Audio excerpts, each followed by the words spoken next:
The bank said I owed $860,000 on a mortgage I never signed. Turns out my golden child sister used my name to buy her dream house. Tonight at her luxury celebration dinner, I am not bringing a gift. I am bringing a police report. My name is Stella, and I am 33 years old. I stood in the middle of my living room staring at the thick envelope from Chase Bank. My hands were actually shaking. As a forensic accountant, my entire career is built on tracking financial fraud, analyzing corporate ledgers, and maintaining an immaculate personal financial record. My professional clearance literally depends on it, but the document in my hands made absolutely no sense. It was a final notice of foreclosure. The letter stated that I was 3 months severely delinquent on a jumbo mortgage loan. The total debt outstanding was $860,000. I literally gasped out loud. I live in a rented apartment. I have never bought a house in my life. I dropped the letter on my kitchen island and practically attacked my laptop keyboard. I logged into my credit monitoring portal. The screen loaded, and my stomach completely dropped. My credit score, which I had painstakingly maintained at a perfect 810 for years, had plummeted to a disastrous 450 overnight. There were multiple hard inquiries, massive debt-to-income ratio alerts, and a giant red flag for a defaulted mortgage. I felt like I could not breathe. In modern America, a 450 credit score means you cannot rent a car, you cannot get an apartment, and in my field, you can easily lose your job. Someone had maliciously stolen my identity. I looked back down at the foreclosure notice, scanning the property details. The address was listed in a highly exclusive gated subdivision in Alpharetta, Georgia. The street name looked painfully familiar. I pulled out my phone and opened my text messages. 2 weeks ago, my younger sister, Brittany, had sent out a digital invitation for a lavish family dinner. She and her husband, DeAndre, had just purchased their dream home, and tonight was the big celebration. I clicked on the digital invite. The ornate gold lettering flashed on my screen, listing the address of their beautiful new estate. My blood ran completely cold. I looked at the bank notice. I looked at my sister's invitation. The addresses were an exact match. Brittany and DeAndre had not bought a house. They had stolen my identity to buy a house in my name, and now they were letting it go into foreclosure while throwing a party to celebrate themselves. Before I continue this story, let me know where you are watching from in the comments below. Hit like and subscribe if you have ever had to stand up to toxic family members who thought they could walk all over you. Growing up, Brittany was always the golden child. Whatever she wanted, my parents made sure she got. When I moved out at 18 to work my way through college, my parents converted my bedroom into a walk-in closet for her. I spent the next 15 years building a flawless career and achieving absolute financial independence. Brittany spent those same years curating a fake wealthy aesthetic on social media, enabled by her husband, DeAndre. DeAndre is a senior mortgage broker who always seemed to live way beyond his actual commission checks. Now I knew exactly how he was funding their extravagant lifestyle. He had used his insider access and professional credentials to manipulate the banking system and forge a massive loan in my name. The panic I felt 20 minutes ago completely evaporated. In its place was a cold, calculated fury. They forgot what I do for a living. I did not cry. I did not call my mother to ask what was going on. I went to my home office, printed out the bank notices, pulled my full credit report, and placed everything neatly into a thick manila folder. I grabbed my car keys and headed straight to the local police precinct. I filed a formal report for aggravated identity theft and fraud. The desk officer handed me the official stamped copy of the police report. I slid it into the folder. By the time I pulled up to the valet at the upscale French restaurant in downtown Atlanta, my heart was beating in a slow, steady rhythm. Through the floor-to-ceiling glass windows, I could see my family gathered around a private dining table. My parents, Richard and Patricia, were beaming with pride. Brittany was wearing a designer dress, holding up a glass of champagne, boasting to the waiter. DeAndre sat next to her, looking incredibly smug in a tailored suit, playing the role of the successful provider. They were laughing and celebrating a life built entirely on my stolen future. I handed my keys to the valet, gripped the folder tightly, and pushed through the heavy glass doors. I was ready. The maitre d' led me toward the back of the restaurant. As I approached the private alcove, my sister's high-pitched voice carried over the soft jazz music playing in the background. She was practically vibrating with excitement. "And you should see the kitchen island," Brittany was saying, swirling a mimosa, even though it was 8 o'clock at night. "The Italian marble countertops are custom imported. We told the contractor we wanted the exact same stone they used in that celebrity home magazine last month. It is absolutely flawless." My father nodded approvingly, raising his water glass. "You two deserve it. You have worked so hard to build a beautiful life." I stopped at the edge of the table. The sheer audacity of the word "worked" almost made me laugh. I did not scream. I did not make a scene. I simply reached into my manila folder, pulled out the police report, and slid it directly over Brittany's empty bread plate. The bold black letters at the top read "Aggravated Identity Theft." The table went completely silent. Brittany looked down at the paper. All the color drained from her face in an instant. Her perfect smile collapsed into a look of absolute terror. She looked up at me, then at DeAndre. DeAndre cleared his throat, adjusting the cuffs of his expensive suit. He tried to put on his best professional charm, the same charm he probably used to scam his clients. "Now, Stella, let us not overreact here. We can explain everything. This is just a misunderstanding with the paperwork."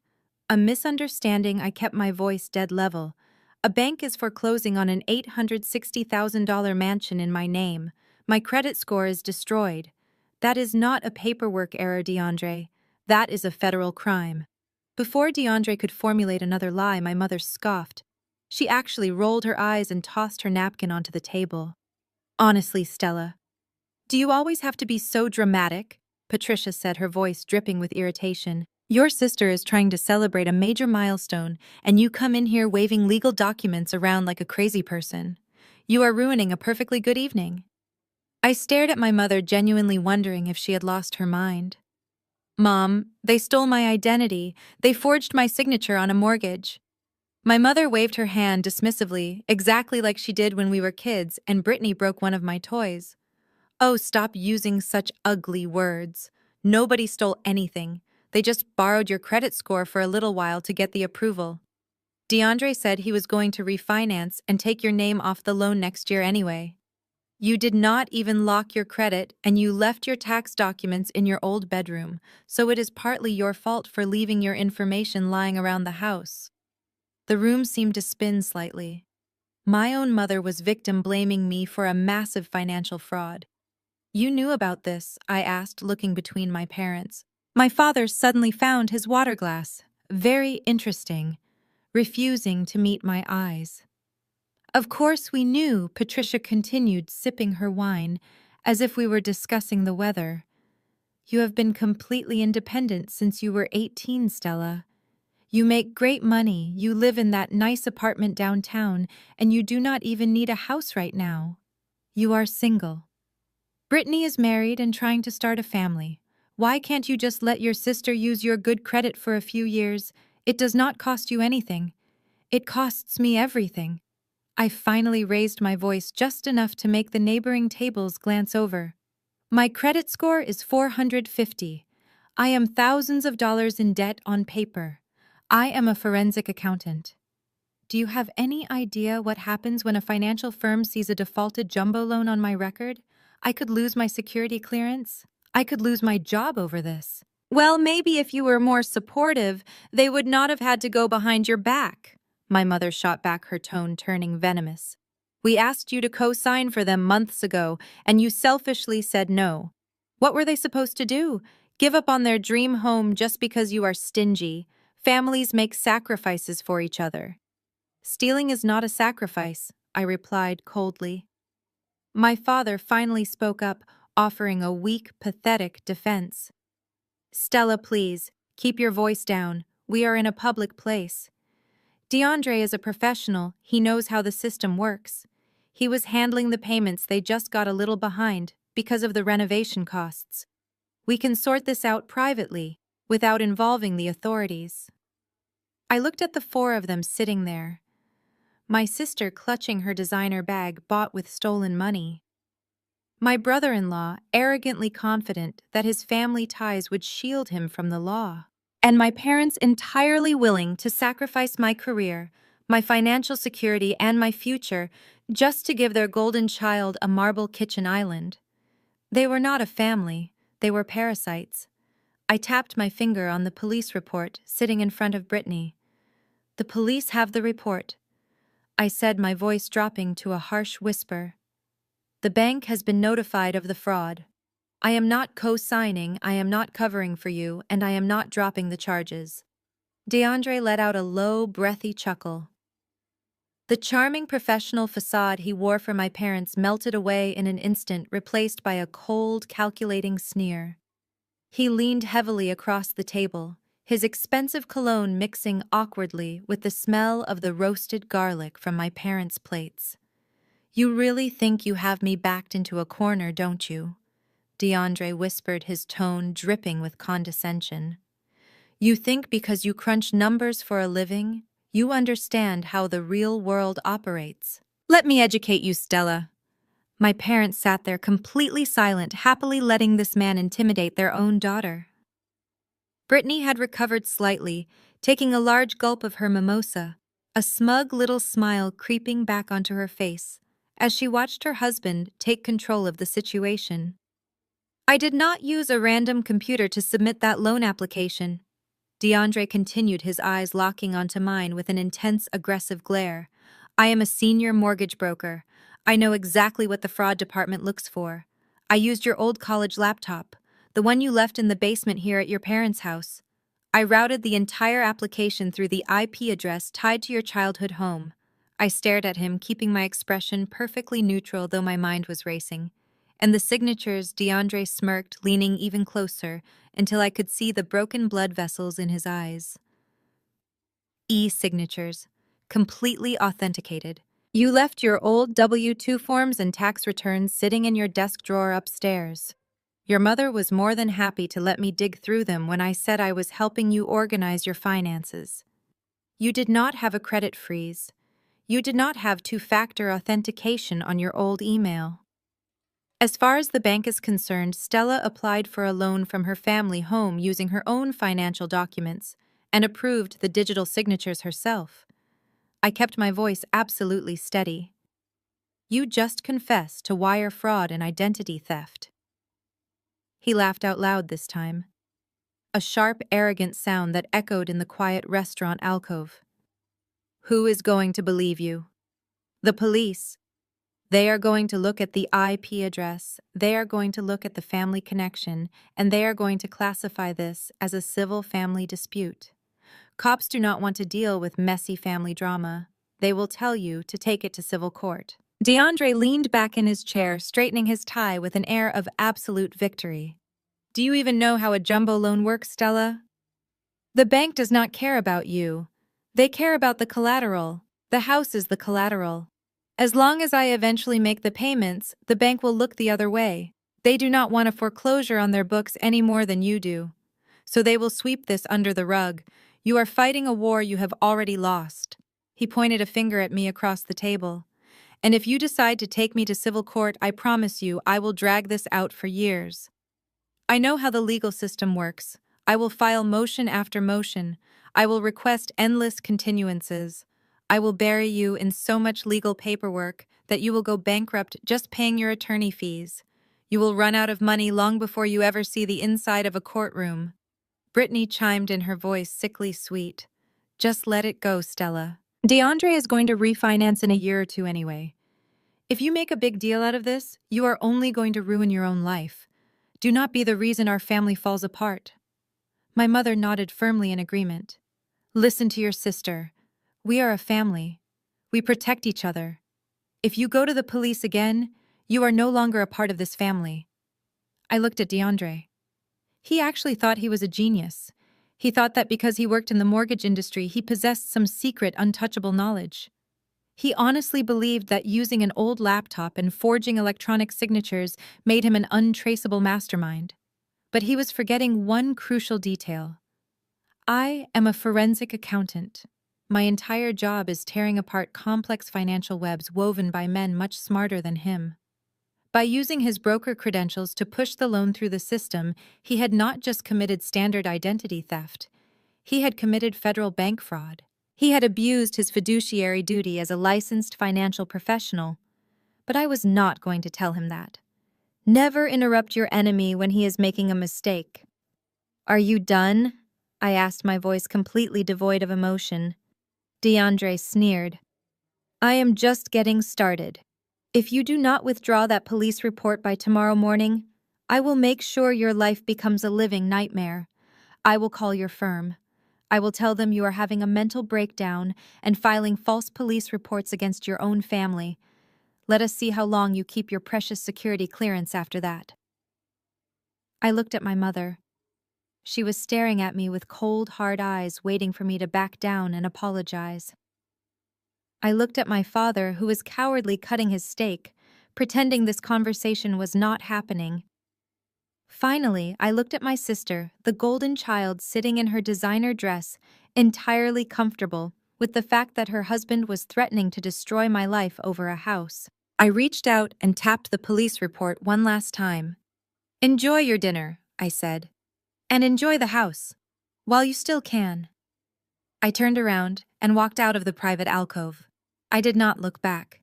I could hear my mother scoffing loudly behind me, complaining to the waiter about my terrible attitude. I pushed through the heavy glass doors of the restaurant and stepped out into the humid Atlanta night. The arrogance of DeAndre was infuriating, but the immediate real-world consequences of his actions were about to crash down on me. The valet stand was tucked under the glowing awning of the restaurant. The thick, humid Atlanta air was already beginning to break heavy gray clouds rolling in overhead. A low rumble of thunder vibrated through the pavement. I handed my ticket to the young attendant in the red vest. That will be $20, ma'am, he said, turning to grab my keys from the lockbox. I reached into my purse and pulled out my primary credit card. It was a premium travel rewards card I had used for years, paid off in full every single month. I tapped it against the wireless reader. A sharp beep echoed and the screen flashed red, declined. I frowned. That had never happened to me in my adult life. I assumed I must have triggered a fraud alert when I pulled my credit report earlier. I muttered a quick apology to the valet and pulled out my debit card tied to my checking account, which had a very comfortable safety net of savings. I inserted the chip. The machine processed for a few agonizing seconds before flashing red again. Insufficient funds or account frozen. The valet shifted uncomfortably, glancing at the line of expensive cars pulling up behind me. Would you like to try another card, ma'am? Or cash? I do not carry cash. My heart started to race. I stepped out of the way, gesturing for him to help the next customer while I pulled out my phone. I opened my mobile banking app. The screen loaded and the numbers that appeared made my breath catch in my throat. Available balance $0. A bright red banner spanned the top of the screen. Account restricted. Please contact customer service immediately. I clicked the alert, my hands shaking. The notification detailed that a massive lien had been flagged against my Social Security number. The bank had initiated a cross-institution freeze on my liquid assets due to an extreme risk of default on an $860,000 secured loan. DeAndre had not just ruined my credit score, he had triggered a catastrophic algorithmic response across the entire financial system. Banks do not wait for a judge to tell them you are a flight risk when nearly $1 million is on the line. They lock you out of your own life to secure their interests. A fat drop of rain hit my phone screen, then another. The sky opened up and the humid air turned into a torrential downpour. I looked at the valet. He was holding my keys, waiting for payment. I had absolutely nothing to give him. I could not even call a rideshare service because my accounts were locked. The app would instantly reject the charge. I was a senior forensic accountant making 6 figures standing outside a luxury restaurant entirely destitute. Keep the car parked here overnight. I told the valet, my voice barely audible over the crashing rain. I will pick it up tomorrow. I turned and walked away from the glowing awning, stepping directly into the storm. My apartment was 3 miles away. Under normal circumstances, it would be a 10-minute drive. Tonight, it was a brutal, punishing march. The rain soaked through my blazer within seconds, plastering my hair to my face and chilling me to the bone. Every step I took in my saturated work heels sent a sharp pain shooting up my calves. As I walked along the slick, dark sidewalks, cars rushed past, splashing dirty street water against my legs. This was the reality of a destroyed financial identity in modern America. We like to think we are in control of our lives, but we are completely tethered to an invisible web of data. Your credit score dictates where you live, what you drive, and how you are treated by society. With a 450 credit score, I was no longer Stella, the respected professional. To the algorithms that ran the world, I was a high-risk liability, a deadbeat, a thief. My family sat warm and dry in that restaurant, laughing and toasting to their stolen marble countertops, while I was locked out of my own hard-earned money, walking miles in a thunderstorm.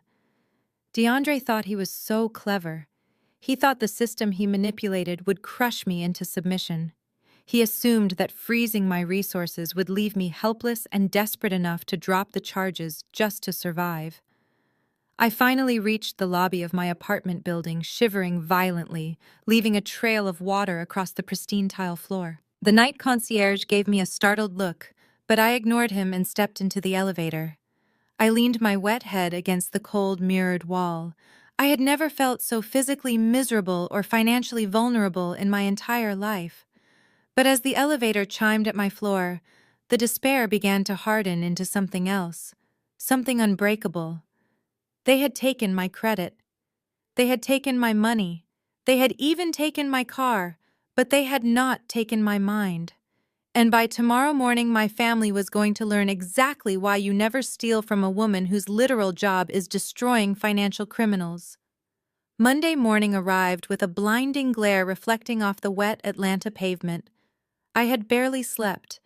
I spent Sunday night wrapped in a blanket, drinking black coffee, mapping out exactly how I was going to dismantle DeAndre's fraudulent mortgage application. I put on my sharpest suit, pulled my hair back into a tight bun, and took the commuter train into the financial district, since my car was still held hostage by a frozen bank account. I needed the powerful forensic software on my office terminal. I was ready to go to war. I walked into the towering glass atrium of my firm, a prestigious accounting group that audited Fortune 500 companies. I grabbed a coffee from the lobby cafe, paid with the spare change I scraped from my kitchen drawer, and stepped into the executive elevator. I pressed the button for the 42nd floor where the Secure Investigative Division was located.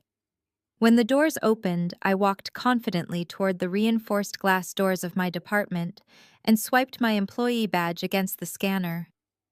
Instead of the familiar green light and soft click of the lock releasing, the scanner flashed a harsh, solid red. Access denied. I frowned and wiped the badge on my sleeve, thinking the magnetic strip was dirty. I swiped it again. Red. Stella, a voice called out from behind me. I turned to see David, our firm's director of compliance, standing next to a stern-looking woman from Human Resources. David did not have his usual friendly morning smile. His face was completely impassive, his hands folded in front of him. "Your badge has been deactivated," David said, his voice low and formal. "We need you to come downstairs to the Human Resources office immediately." A cold knot formed in my stomach. I followed them back into the elevator, the silence thick and suffocating. Neither of them spoke a word until we were seated in a small, windowless conference room on the 10th floor. The HR director opened a thick manila folder and slid a single sheet of paper across the table toward me. It looked terrifyingly similar to the foreclosure notice I had received just 24 hours ago. "Stella, we received an automated alert from our continuous monitoring system at 3 o'clock this morning."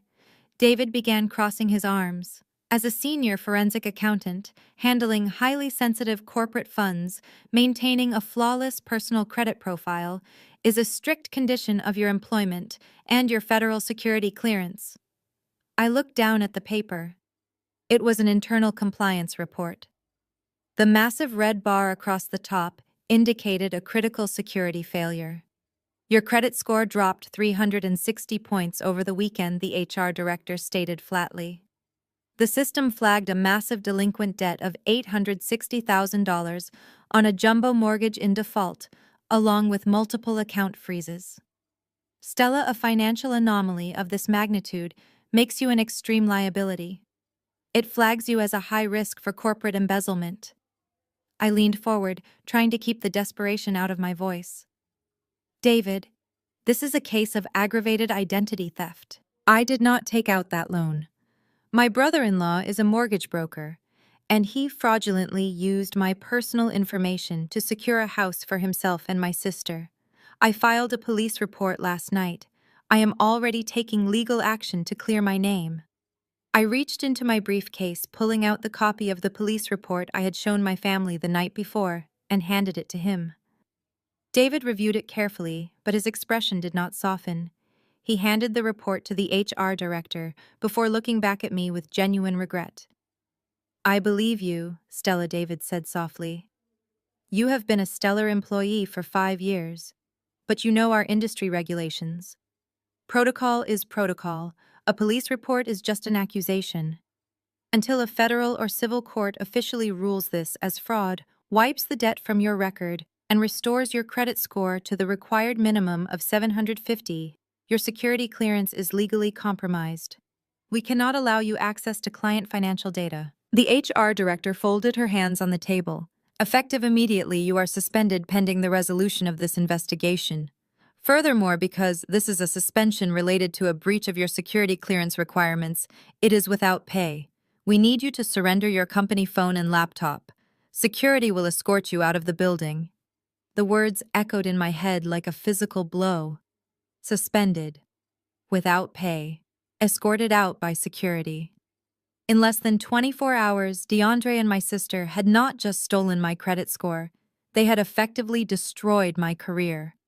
I handed over my company devices feeling completely hollowed out. Everything I had worked for since I was 18 years old, every late night studying every promotion was being stripped away from me because my family wanted a custom Italian marble kitchen island. As the security guard walked me through the main lobby and out onto the bustling city street, the sheer scale of the disaster settled over me. I had no access to my bank accounts. I had no car. Now I had no income, and I had lost access to the professional software I needed to investigate DeAndre quickly. He had successfully cut off every single one of my lifelines. I stood on the sidewalk watching the corporate crowd rush past me, completely invisible to the world. DeAndre thought he had won. He thought stripping me of my resources would force me to crawl back to my parents and beg for forgiveness, exactly like my mother predicted. He thought I would drop the charges just to survive. He was wrong. Stripping me of my job did not make me desperate. It gave me something far more dangerous. It gave me free time. I did not go back to my apartment. I walked straight to the nearest transit station and caught a bus headed toward the affluent suburbs where I grew up. My parents lived in a pristine colonial-style house with a perfectly manicured lawn, a house built on appearances and buried secrets. I was going to give them one final opportunity to make this right before I burned everything to the ground. When I arrived, I used my spare key to unlock the heavy oak front door. My parents were sitting in the sunroom drinking iced tea and looking over a catalog for nursery furniture. They looked up, startled by my sudden appearance in the middle of a Monday morning. "Why are you not at work?" my father Richard asked, lowering his reading glasses. I stepped into the room, my wet shoes squeaking slightly on the hardwood floor. "Because I was just escorted out of the building by security," I said, my voice eerily calm. My firm ran a compliance check. They saw the massive defaulted loan in my name and the plummeting credit score. I have been suspended without pay. I have lost my security clearance, and I am on the verge of losing my entire career. My mother, Patricia, set her glass down with a sharp clink. "Well, I hope you are happy, Stella. This is exactly what happens when you start stirring up unnecessary drama. If you had just kept your mouth shut and co-signed like a supportive sister, none of this would have happened. I ignored her and looked directly at my father. You are going to call Brittany and DeAndre right now. You are going to make them list that house for sale today. They need to liquidate the property, pay off the $860,000 loan, and clear my name. If they do that, I will tell the police it was a misunderstanding. I will drop the charges. This is their only way out, and it is my only way to get my job back. My father sighed heavily, taking off his glasses and rubbing the bridge of his nose. Stella, be reasonable. They cannot sell the house. Why not? I demanded. It is stolen property. Because Brittany is pregnant, he blurted out. The room fell dead silent. My mother nodded proudly, entirely ignoring the fact that my life was in ruins. She is 2 months along, Patricia added. She needs a stable environment. She needs the extra bedrooms for the baby and a proper yard. We cannot force a pregnant woman out of her dream home just because you are having a little hiccup at work. A little hiccup, I repeated, genuinely astounded by their delusion. I have zero income. My bank accounts are frozen. I cannot even buy groceries right now. How exactly am I supposed to survive while they play house with my identity? I need an attorney to fight the bank, and I cannot even afford a consultation fee. My father shifted uncomfortably in his wicker chair. He looked at my mother, sharing a quick, guilty glance before turning back to me. Actually, about the attorney situation. We wanted to talk to you about that. My stomach tightened. What about it? Your mother and I realized that things might get legally complicated since you went ahead and filed that police report against your own family. Richard began choosing his words carefully. We want to protect the baby. We cannot have DeAndre going to jail or Brittany dealing with stress. So we went ahead and hired a very good defense lawyer this morning, just to represent them in case you refuse to drop this ridiculous crusade.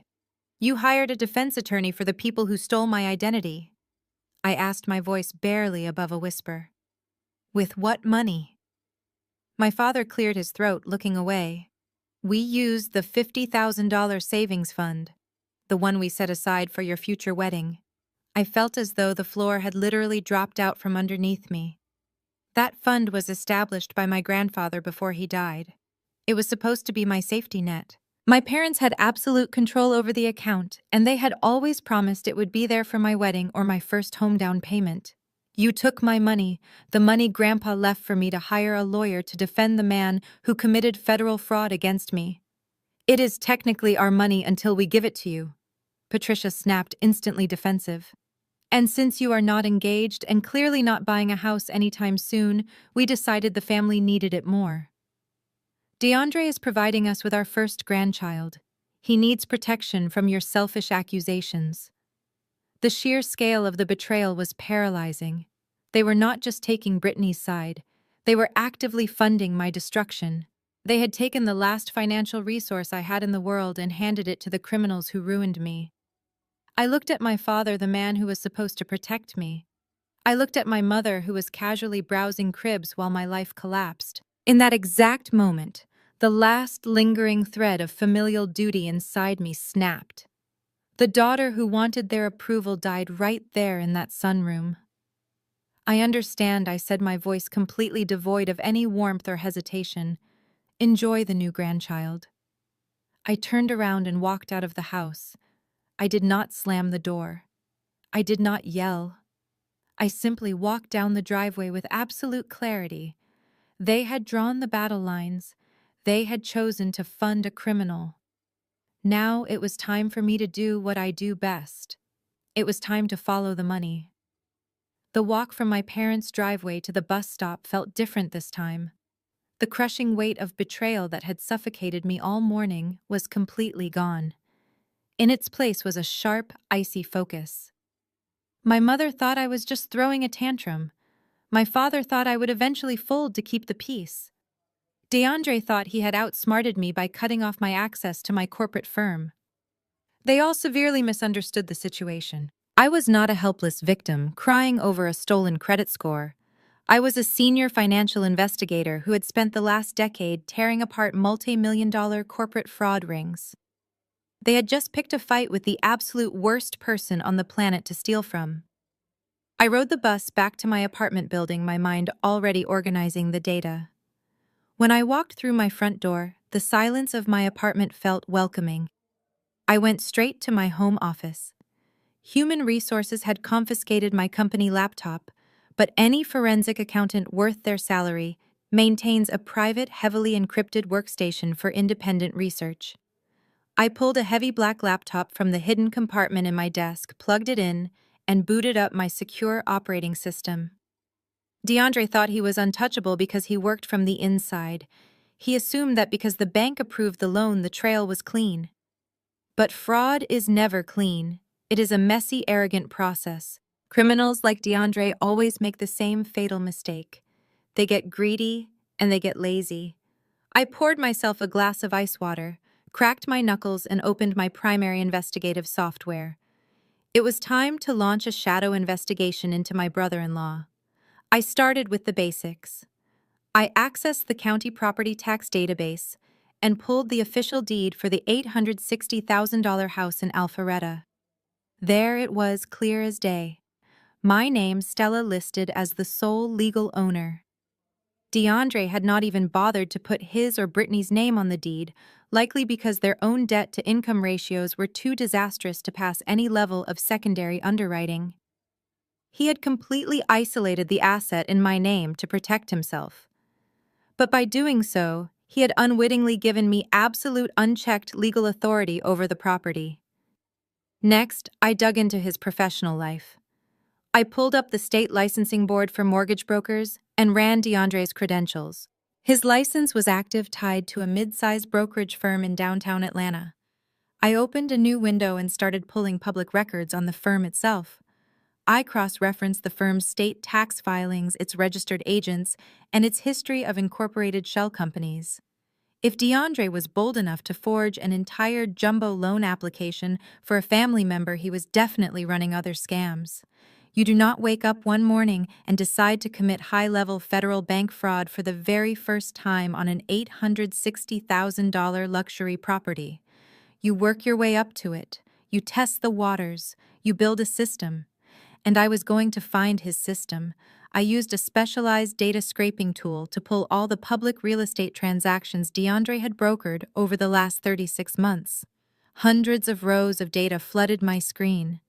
Addresses, loan amounts, closing dates, and borrower names. I began running algorithms to filter the data, looking for the specific anomalies that indicate mortgage fraud.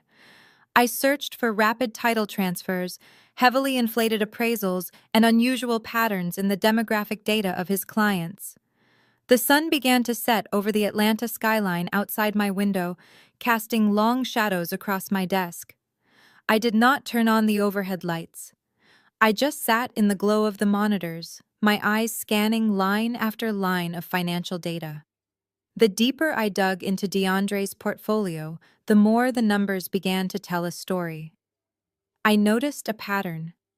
Over the past 2 years, DeAndre had originated a strangely high number of complex refinance loans for elderly clients. In almost every case, the properties had significant equity, but the new loan terms were incredibly predatory. The funds were being dispersed into a web of obscure business entities before allegedly paying off the original mortgages. I clicked on one of the corporate entities, tracing its registration back through the Georgia Secretary of State database. The registered agent was a post office box in a strip mall, but the originating digital fingerprint for the filing traced back to a server leased by DeAndre's brokerage firm. I leaned back in my chair, the icy focus sharpening into a razor edge. DeAndre was not just an entitled husband trying to buy a massive house for his pregnant wife. He was operating a sophisticated equity skimming operation. He was systematically targeting vulnerable people, draining the wealth from their homes and laundering the proceeds through fake companies. My forged loan was just the tip of a massive rotting iceberg. I took a slow sip of my water. The game had completely changed. This was no longer a domestic dispute over a ruined credit score. This was a federal financial crimes case waiting to be blown wide open, and I was holding the match. I set my glass down and pulled up the original deed for the property from the county clerk's online portal. If I was going to hand DeAndre over to the federal government, I needed an airtight case. The FBI does not act on vague suspicions or angry family disputes. They act on irrefutable paper trails. I zoomed in on the final page of the digitized deed, specifically looking at the notary stamp. Every real estate transaction in the United States requires a licensed notary public to physically verify the identity of the person signing the documents. They have to check your driver's license and watch you sign the paper in real time. Since I was never in the room, someone had to have broken the law to stamp that document. The blue ink stamp on the screen belonged to a woman named Cynthia Wallace. I opened a new browser tab and accessed the Georgia Superior Court Clerks Cooperative Authority, which is the official database for all registered notaries in the state. I typed in her name and her unique commission number. The search result came back in bright red text. Revoked. Cynthia Wallace had her notary commission permanently revoked 3 years ago for failing to maintain proper logbooks and participating in shady real estate closings. DeAndre had not just forged my signature. He had paid off a disgraced, unlicensed notary to fraudulently authenticate a federal banking document. That single act alone was a felony punishable by years in prison. But that was just the mechanical side of the fraud. I needed to understand the financial mechanics. A forensic accountant makes a comfortable 6-figure salary, but an $860,000 jumbo loan requires an incredibly low debt-to-income ratio and usually a massive cash down payment. Modern underwriting algorithms are ruthless. How on earth did he convince a major institution like Chase Bank that I was liquid enough to comfortably afford a $6,000 monthly mortgage payment? I used my secure private portal to run a deep background check on my own social security number, pulling data from alternative credit bureaus and automated employment verification services like The Work Number. When the specialized report generated on my screen, I almost laughed out loud at the audacity of it. According to the data brokers, I did not just work full-time at my accounting firm. I was apparently also a highly paid logistics consultant for an entity called Apex Logistics Group, earning an additional $150,000 a year in bonus income. I had never heard of Apex Logistics Group in my entire life. I switched back to the Secretary of State database and ran a corporate search for the company name. It was registered as a domestic limited liability company. I clicked on the filing history and opened the original articles of organization. The registered address was the exact same strip mall post office box I had found earlier when tracing his other loans. The organizing member was listed as a man named Jamal Davis. I cross-referenced the name Jamal Davis with the employee directory of DeAndre's mortgage brokerage firm on LinkedIn. Bingo! Jamal Davis was a junior loan processor working directly under DeAndre. The entire sophisticated scheme unraveled right in front of my eyes. DeAndre and his team had fabricated an entirely fake employment history to artificially inflate my income profile. They created a ghost company, generated fake pay stubs, and probably even routed a few deposits through my old dormant bank accounts, using my stolen routing numbers just to create a solid paper trail for the automated underwriting software. Then they used an unlicensed notary to finalize the closing paperwork. It was a completely closed loop of mortgage fraud executed flawlessly from inside a licensed brokerage. I sat back and rubbed my temples, staring at the glowing monitors. This was exponentially worse than I originally thought. My parents had told me that DeAndre just borrowed my credit score for a little while, acting like he had simply co-signed a used car loan. They had absolutely no idea about the terrifying depth of his criminality. Or maybe they did not care. As long as Brittany got her custom nursery and her imported marble countertops, they were perfectly willing to let me take the fall for a massive criminal enterprise. I spent the next 4 hours downloading every single document, every revoked notary log, every LLC registration, and every fake pay stub I could find. I organized them into meticulously labeled digital folders. I created complex visual flowcharts mapping the direct connections between DeAndre Jamal Davis, the fake consulting firm, and the disgraced notary public. I was building a prosecution binder that would make an assistant United States attorney weep with joy. My phone buzzed on my desk, vibrating loudly against the wood. The sudden noise startled me in the quiet, dark apartment. I glanced at the glowing screen. It was a text message from Brittany. Given the sheer volume of federal evidence I had just compiled against her husband, seeing her name pop up made my blood boil.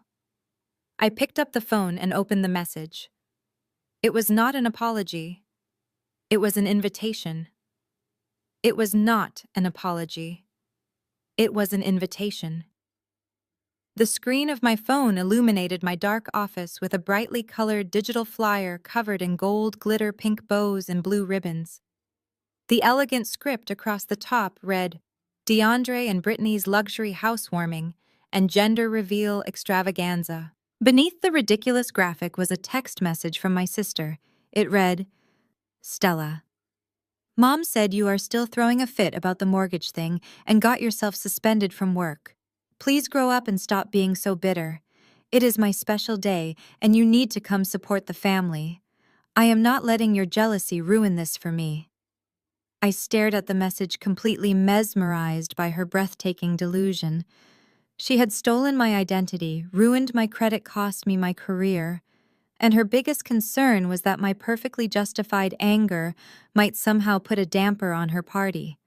She honestly believed that her pregnancy gave her absolute immunity from the law and from basic human decency. I did not reply. Instead, I picked up my phone and opened the TikTok app. Brittany had always desperately wanted to be a lifestyle influencer. She constantly posted about her daily routines, her outfits, and her supposed wealth. If there was a massive housewarming party coming up, I knew there would be content. I typed in her handle and went to her profile. Right at the top of her page was a brand new video posted less than 2 hours ago. The caption read, "Tour my dream home with me, plus a sneak peek at the baby's room." I pressed play. The video started with Brittany standing in the grand 2-story foyer of the Alpharetta house. She was holding a designer coffee cup, beaming at the camera. She walked her followers through the open-concept living space, specifically stopping to aggressively tap her perfectly manicured nails against the custom Italian marble kitchen island she had bragged about at dinner. Then the video cut to the second floor. Brittany pushed open a set of double French doors. "And here is the piece de resistance," she squealed. The camera panned around a massive nursery. It was sickeningly lavish. There were custom hand-painted murals on the walls, a genuine crystal chandelier hanging from the ceiling, and an imported European smart crib sitting in the center of the room. "DeAndre completely spoiled us," Brittany cooed into the microphone.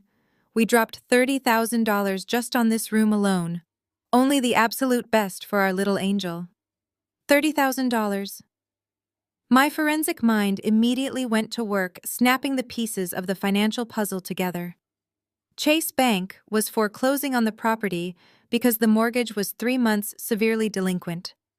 The monthly payment on an $860,000 loan with current interest rates was roughly $6,000. They owed the bank $18,000 in back payments. They had the cash to save the house, but instead of paying the mortgage, they fraudulently took out. In my name, they blew $30,000 on cosmetic nursery upgrades just to flex for strangers on the internet. I did not feel a single ounce of familial guilt anymore. I was looking at cold, hard, admissible evidence. In federal financial crime cases, proving criminal intent can sometimes be the most difficult hurdle for prosecutors. Defense attorneys will often argue that their clients made honest mistakes or suffered unexpected financial hardships. But a high-definition video of the perpetrators actively flaunting a lavish lifestyle funded by wire fraud is an absolute slam dunk. I immediately opened my screen recording software. I captured the entire home tour video, but I did not stop there. I scrolled back through her feed over the last 3 months, downloading everything. I saved a video of DeAndre showing off a brand new diamond watch he bought to celebrate closing a big deal. I archived clips of my mother in the background of the house, helping Brittany unbox expensive designer furniture, proving my parents were actively enjoying the stolen property. I cataloged every single post by date, time, and URL. I embedded the video files directly into my digital prosecution binder. I was building an ironclad narrative of greed. They were not struggling parents making a desperate mistake. They were arrogant thieves enjoying the fruits of a federal crime, publicly documenting their own guilt for the entire world to see. I picked up my phone and looked back at Brittany's text message. She wanted me to stop being bitter. She wanted me to come support the family. I typed out a very brief, polite response. I will be there. It was the truest thing I had said all week. I was absolutely going to attend that housewarming party. But I was not bringing a gift registry item or a bottle of expensive champagne. I was bringing a reckoning. I tossed my phone onto the desk. The digital invitation to my sister's extravagant party faded to black. The anger that had been simmering in my chest morphed into something entirely different. It was an absolute razor-sharp clarity. I had a deadline now.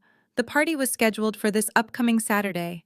I had exactly 5 days to construct a cage so tight that DeAndre would never see the outside of a federal penitentiary again. I turned my attention back to my encrypted laptop. If DeAndre had used Apex Logistics Group and that disgraced notary to fabricate my loan, he had undoubtedly used them before. A criminal system that's sophisticated is never built for a single use. It is built for scale. I ran a new data scraping script through the public records database. I specifically instructed the software to search for any property deed or mortgage document registered in the state of Georgia over the last 36 months that contained both the notary stamp of Cynthia Wallace and a financial link to Jamal Davis or his fake logistics company. I hit execute and waited. The progress bar on my screen filled up. A list of results populated. 1, 2, 3, 6. There were exactly 6 other properties listed. I opened the first file. The borrower was listed as a man named Harold Jenkins. I ran his name through a basic public directory. Harold was 78 years old. I opened the second file. Margaret Sullivan, 81 years old. I went down the list rapidly. Every single borrower was a senior citizen. My heart pounded against my ribs as I traced the financial routing numbers. DeAndre was a predator. He was specifically targeting elderly clients who came to his brokerage seeking reverse mortgages or simple refinances to help with their retirement or medical bills. These were people with excellent credit and homes that were fully paid off. They trusted him implicitly to handle their life savings. Instead of helping them, he was stealing their identities just like he had stolen mine. I mapped out the exact mechanics of his scheme on my digital whiteboard. DeAndre would originate massive cash-out refinance loans in their names without their knowledge. Because these victims were older and likely not monitoring their credit reports digitally, they had no idea massive loans were being processed. He used the fake notary to forge their signatures on the closing documents. When the bank dispersed the hundreds of thousands of dollars in home equity, DeAndre would intercept the funds. He routed massive kickbacks disguised as consulting and processing fees right into the bank accounts of Apex Logistics Group. Then he would make the bare minimum monthly payments on the new loans from a shell account just to keep the banks from noticing the default. He was skimming the massive equity off the top to fund his designer watches, his luxury cars, and my sister's $30,000 nursery, while leaving these elderly victims with massive secret debts attached to their homes. I pulled out my calculator and added up the total loan amounts across all 6 properties. $5.4 million. Combined with my $860,000 jumbo loan, DeAndre was sitting at the center of a $6 million criminal enterprise. As a forensic accountant, I knew exactly what these numbers meant. This was no longer just a case of aggravated identity theft. By using interstate banking wires to defraud multiple victims through an organized group of accomplices, DeAndre had crossed a massive legal threshold. This was a direct violation of the Racketeer Influenced and Corrupt Organizations Act. It was a federal RICO case. The FBI does not just arrest people for RICO violations. They seize their assets, they freeze their accounts, they completely dismantle their entire lives and lock them away for decades.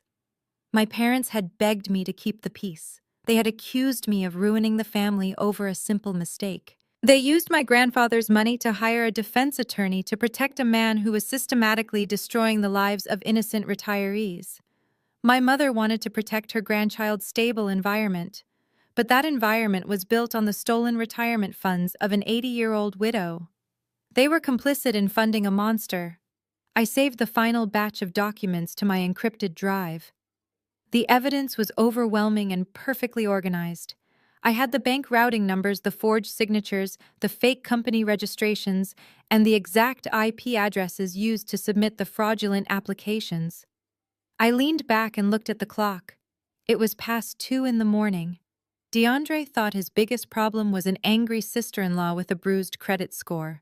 He had absolutely no idea that he had just handed a completely packaged multi-million-dollar federal racketeering case to an auditor with nothing left to lose. The morning sun crept through my office blinds, casting sharp lines across the stacks of printed evidence covering my desk. I had not slept a single minute, but my mind was operating with terrifying clarity. I looked at the original police report I had filed on Sunday night. DeAndre was right about one thing. Local law enforcement is chronically underfunded and overwhelmed. To a precinct detective, my forged signature looked like a messy family dispute over real estate, exactly the kind of civil case they hate to touch. Even if they eventually investigated, it would take months to get a subpoena. DeAndre would have plenty of time to destroy the server logs, dissolve Apex Logistics Group, and move the stolen equity into offshore bank accounts. I needed a tactical strike. I needed an agency with the jurisdiction to cross state lines, seize assets without warning, and freeze a multi-million-dollar racketeering ring overnight. I spent Tuesday morning formatting the raw data into a pristine, 200-page forensic dossier. I approached it exactly like I would a high-stakes corporate audit for a major corporate client. I created an executive summary that outlined the entire criminal mechanism in plain English. I detailed the initial identity theft, the creation of the fake tax documents, the utilization of the revoked notary Cynthia Wallace, and the systematic targeting of the 6 elderly homeowners. I included the routing numbers for every single illicit wire transfer made by DeAndre and Jamal Davis. Behind the executive summary, I attached the raw proof. I included the property deeds, the fake company registrations, the digital timestamps from his brokerage firm, and the exact internet protocol addresses used to submit the fraudulent applications. I even transcribed the video tours Brittany had posted online, cataloging every luxury purchase as undeniable evidence of money laundering and the enjoyment of criminal proceeds. I printed everything on high-quality paper, organized it with color-coded tabs, and bound it into 3 thick, heavy binders. My first stop was the federal field office in downtown Atlanta. Walking into a federal building is an entirely different experience than visiting a local police precinct. The air is sterile, the security is intense, and the people behind the bulletproof glass do not smile. I approached the front desk, slid my corporate identification under the glass, and asked to speak with the duty agent for the white-collar crime division. The receptionist looked at me skeptically. Federal agents do not typically take walk in appointments. Tell them a suspended forensic accountant just mapped out a $6 million mortgage fraud and racketeering violation operating out of a licensed brokerage, I said, keeping my voice calm and authoritative. And tell them I have the exact bank routing numbers for the stolen funds. 10 minutes later, a man in a crisp suit escorted me into a secure interview room. He introduced himself as Special Agent Harrison. He looked exhausted, likely buried under a mountain of his own cases. He sat down and opened the first binder. I watched his eyes scan the executive summary. I fully expected him to skim the first page and tell me he would look into it later. Instead, he stopped. He flipped to the section detailing the elderly victims. Then he flipped to the financial flowcharts tracing the money through the fake logistics company. The exhaustion in his face vanished, replaced by the sharp, focused energy of a predator that just caught the scent of blood. You built this entire case file yourself, Special Agent Harrison asked, looking up at me with genuine surprise. I am a forensic accountant, I replied. The primary suspect is my brother-in-law. He stole my identity to secure an $860,000 jumbo loan, and in the process of investigating my own ruined credit, I uncovered the rest of his network. Everything you need for a federal wire fraud and bank fraud indictment is in those binders. I did not stop there. I reached into my bag and pulled out the second identical binder. The Federal Bureau is powerful, but when you want to absolutely annihilate a financial criminal, you call the people who collect the taxes. This copy is going to the Criminal Investigation Unit of the Federal Tax Authority, I informed him. DeAndre has been funneling hundreds of thousands of dollars in stolen equity through shell companies to fund his personal lifestyle. He definitely has not claimed that stolen money as taxable income. So even if he somehow manages to stall your wire fraud charges, the tax authorities will completely seize his assets for tax evasion. The government does not care where the money comes from as long as they get their cut. And DeAndre was arrogant enough to buy $30,000 custom nurseries while stiffing the federal government. Special Agent Harrison actually smiled. It was a cold, calculating smile.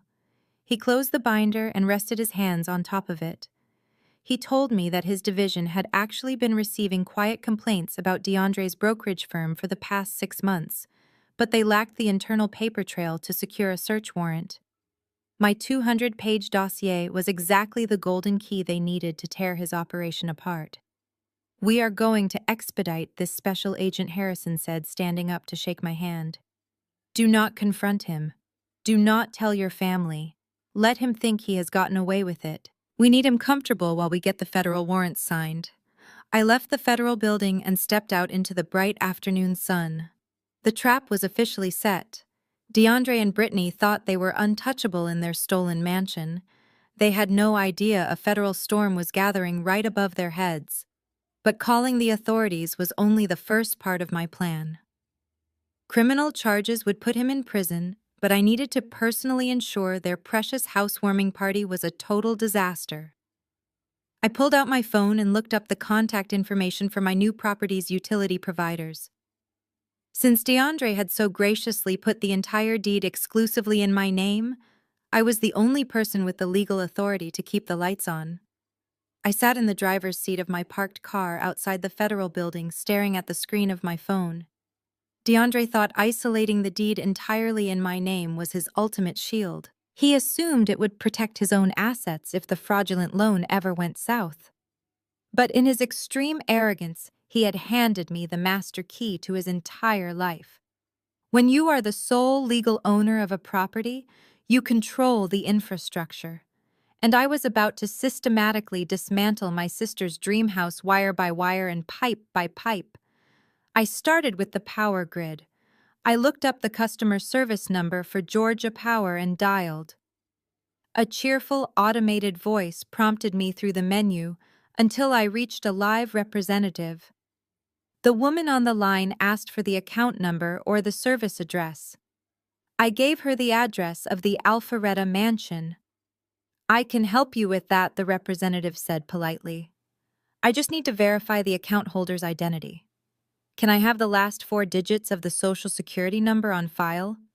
I rattled off my own Social Security number without missing a beat. Since DeAndre had used all my authentic financial data to set up the house, the utility accounts were naturally registered under my identity.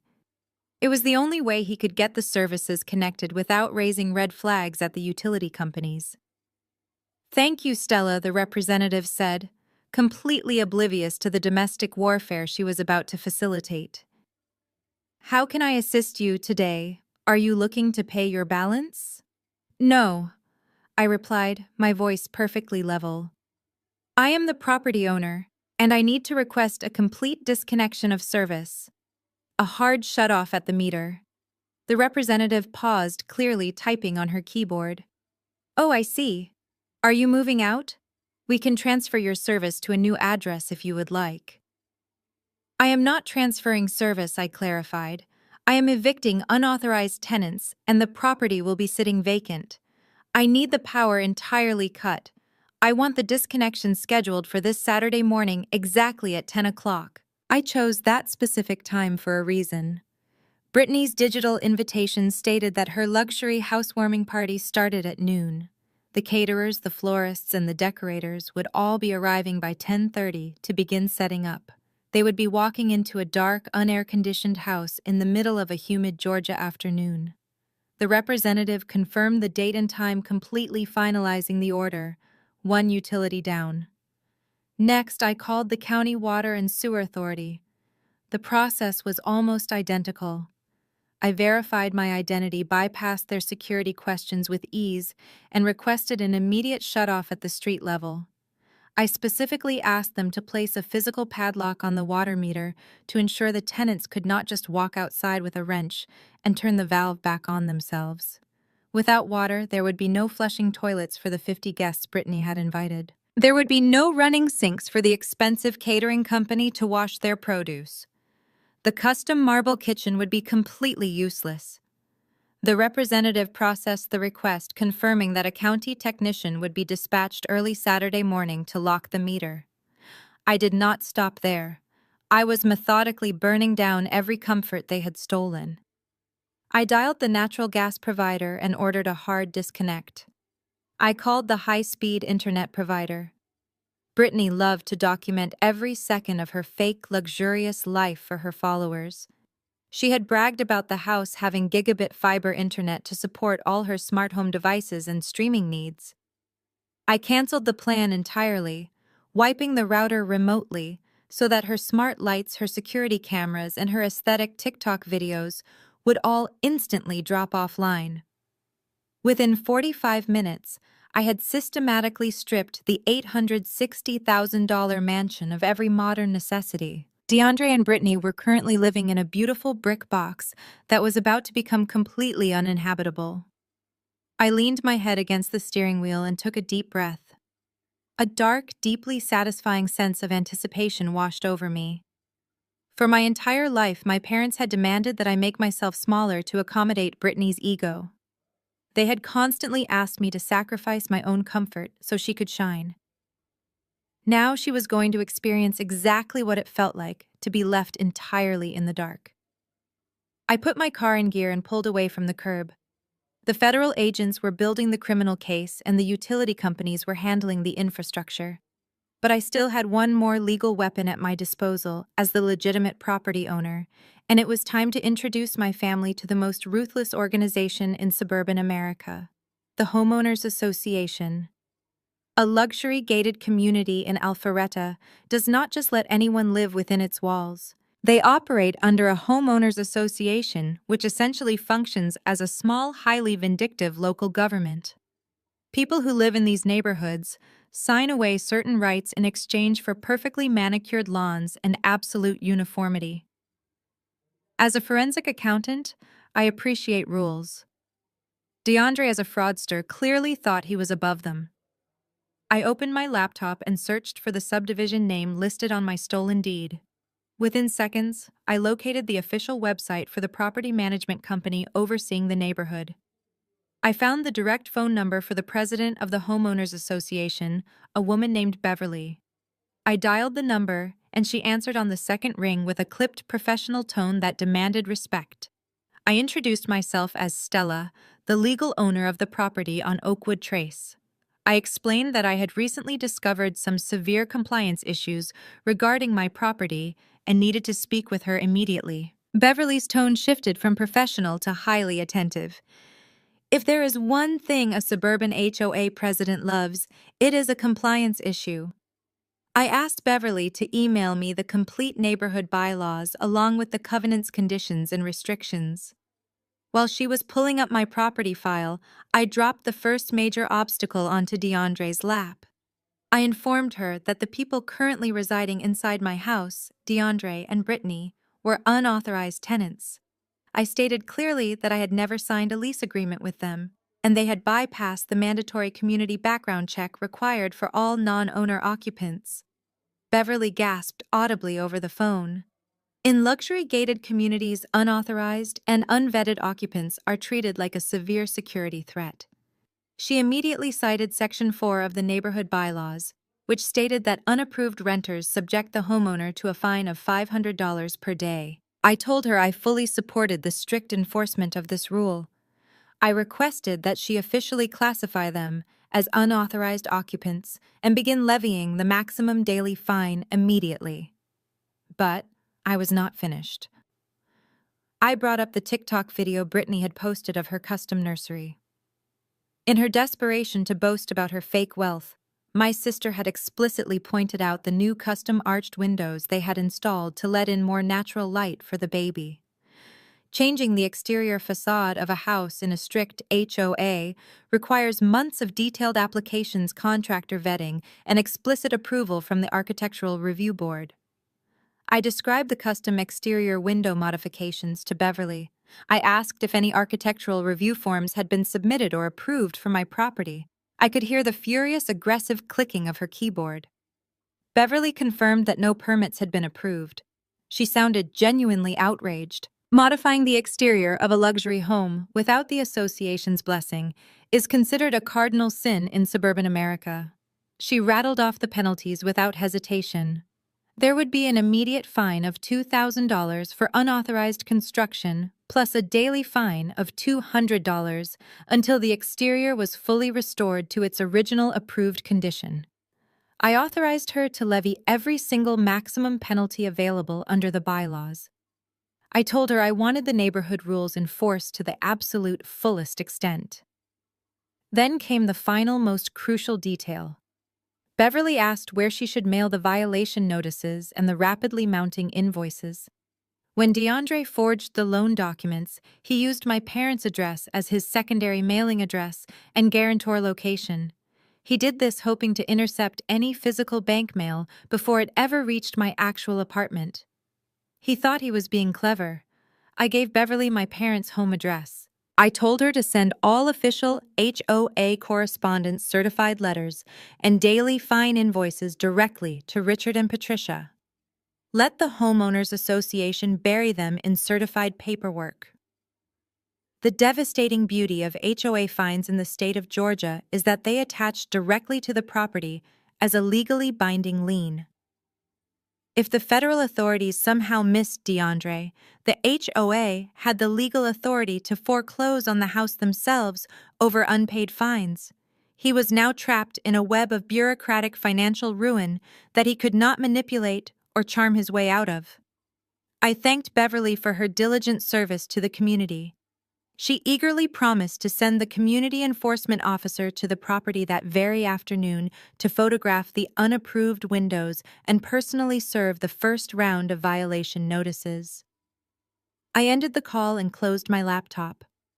The infrastructure was entirely severed. The federal agents were actively securing the criminal warrants. The neighborhood association was about to descend upon them with maximum financial hostility. I had effectively placed my sister and her husband under a complete siege. All I had to do now was wait for the panic to set in. The wait did not last long. Thursday afternoon, my cell phone vibrated violently on the kitchen counter. The caller ID flashed my mother's name. I stood there for a moment, watching the screen illuminate the dark marble of my counter. I let it ring 3 times before sliding my finger across the glass to answer. I did not say hello. I just listened to the chaotic breathing on the other end of the line. Patricia's voice came through the speaker, but the arrogant, dismissive tone she had used at the restaurant and in her sunroom was completely eradicated. She was hyperventilating, her words tumbling out in a frantic, high-pitched rush. "Stella, what did you do? You need to fix this right now. You are going way too far with this nonsense." "Fix what, Mom?" I asked, my voice as flat and unreadable as a concrete wall. The mail carrier just dropped off a massive stack of certified letters at our house, Patricia cried, her voice cracking with genuine panic. "They are from the Homeowners Association for Brittany's neighborhood. They are demanding thousands of dollars in fines for unapproved construction and unauthorized occupants. Why are they sending this to our house?" "Stella? And why does it say a lien is going to be placed on the property if the fines are not paid by the end of the week?" I took a slow sip of my coffee, savoring the bitter taste.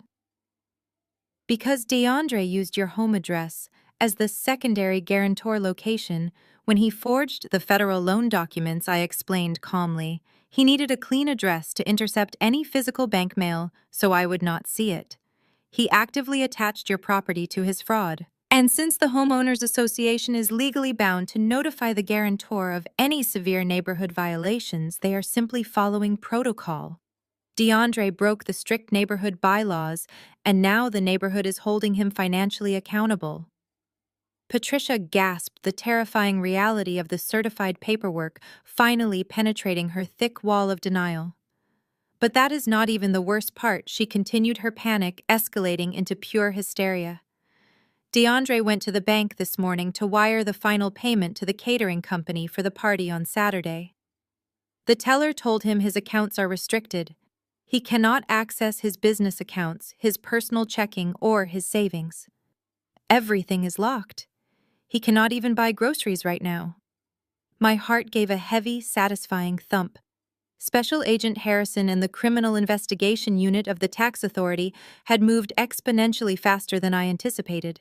Before executing a major federal raid, the government routinely freezes all liquid assets tied to a racketeering suspect to prevent them from transferring the stolen funds offshore. The trap was springing shut. Stella, I know you are angry, my mother pleaded, her voice dropping to a desperate shaking whisper. But you are a computer person. You work in finance. I know you did some tech thing to freeze his money and generate these fake fines just to scare them. Please, you have made your point. You terrified everyone. Brittany is incredibly stressed right now, and it is not good for the baby. Just undo whatever computer trick you did so DeAndre can pay the vendors. We will talk about the house next week, I promise. I closed my eyes for a brief second, genuinely marveling at her absolute inability to grasp the severity of the situation. She still thought this was a petty sibling rivalry. She honestly believed that I had hacked a major financial institution from my living room laptop just to ruin my sister's weekend dinner party. Mom, I did not hack anything, I said, enunciating every single word so there could be no misunderstanding. I do not have the power to freeze a commercial bank account. Do you know who does have that power? The federal government. There was a heavy, suffocating silence on the other end of the line. I could hear her ragged breathing. I am the legal owner of that house. I continued, my voice chillingly calm. I reported unauthorized squatters to the neighborhood association. That was my right. As for DeAndre and his frozen accounts, that has absolutely nothing to do with me pressing buttons on a keyboard. When you commit multi-million-dollar wire fraud and steal the equity of elderly homeowners, the Department of Justice tends to notice. They have frozen his assets because he is the primary target of a massive federal racketeering investigation. No. Patricia whispered, her denial violently kicking back in. No, that is impossible. DeAndre is a professional broker. He said it was just a minor paperwork error. He lied to you, Mom. Just like he lied to the bank, and just like he lied to the state notary. I warned you on Monday that he was a criminal. You chose to ignore me. You chose to use my grandfather's money to hire a defense attorney for him. You chose to protect his stolen kitchen island over my career and my future. Stella. Please, my mother started sobbing openly now, the sound echoing harshly through the phone. What are we going to do? The party is in 2 days. People are flying in from out of town. The caterers are threatening to cancel. If I were you, I would tell those people to cancel their flights, I replied coldly. And I would suggest you and Dad start looking for a very good bankruptcy lawyer for yourselves. When the federal agents finish seizing DeAndre's assets, they are going to look very closely at the people who funded his legal defense. I hung up the phone. I did not wait for her to respond or beg for mercy. The panic I had predicted was now fully realized. They were trapped inside a burning house of their own making, and the fire had just reached my parents' front porch. The adrenaline from the phone call carried me through the rest of Thursday. By nightfall, the thick, humid Atlanta air had turned the city into an absolute sauna. Since my car was still stranded at the restaurant valet and my bank accounts remained entirely frozen, I had been forced to rely on the city transit system. I got off the bus a few blocks from my apartment building and walked the rest of the way. I was exhausted, but my mind was still racing with financial flowcharts and legal statutes. To avoid the main lobby where the night concierge always insisted on making unnecessary small talk, I decided to enter my building through the underground parking garage. The concrete cavern was dimly lit, echoing with the low hum of the ventilation fans. I swiped my electronic key fob at the heavy pedestrian door and stepped inside. The moment the metal door clicked shut behind me, a tall figure stepped out from the shadows of a concrete pillar. It was DeAndre, but he looked absolutely nothing like the smug, tailored professional who had mocked me at the luxury restaurant just a few nights ago. His expensive designer suit jacket was missing, his dress shirt was heavily wrinkled, his tie was pulled completely loose around his neck, and his eyes were bloodshot. He looked exactly like what he was, a cornered, desperate animal watching his entire empire collapse. "You think you are so smart," he spat, his voice echoing sharply in the empty, hollow garage. He closed the distance between us in a matter of seconds. I instinctively took a step back, but my shoulders hit the cold cinder block wall. He lunged forward and slammed his hand against the concrete right next to my head, effectively trapping me. He smelled heavily of stale sweat and cheap whiskey. The arrogant facade was entirely gone, replaced by pure, unadulterated panic. "What did you tell the bank, Stella?" he demanded, his breath hot and ragged against my face. "My accounts are frozen. The property management company is breathing down my neck with massive fines. Patricia just called me screaming about federal agents. What exactly did you do?" I did not flinch.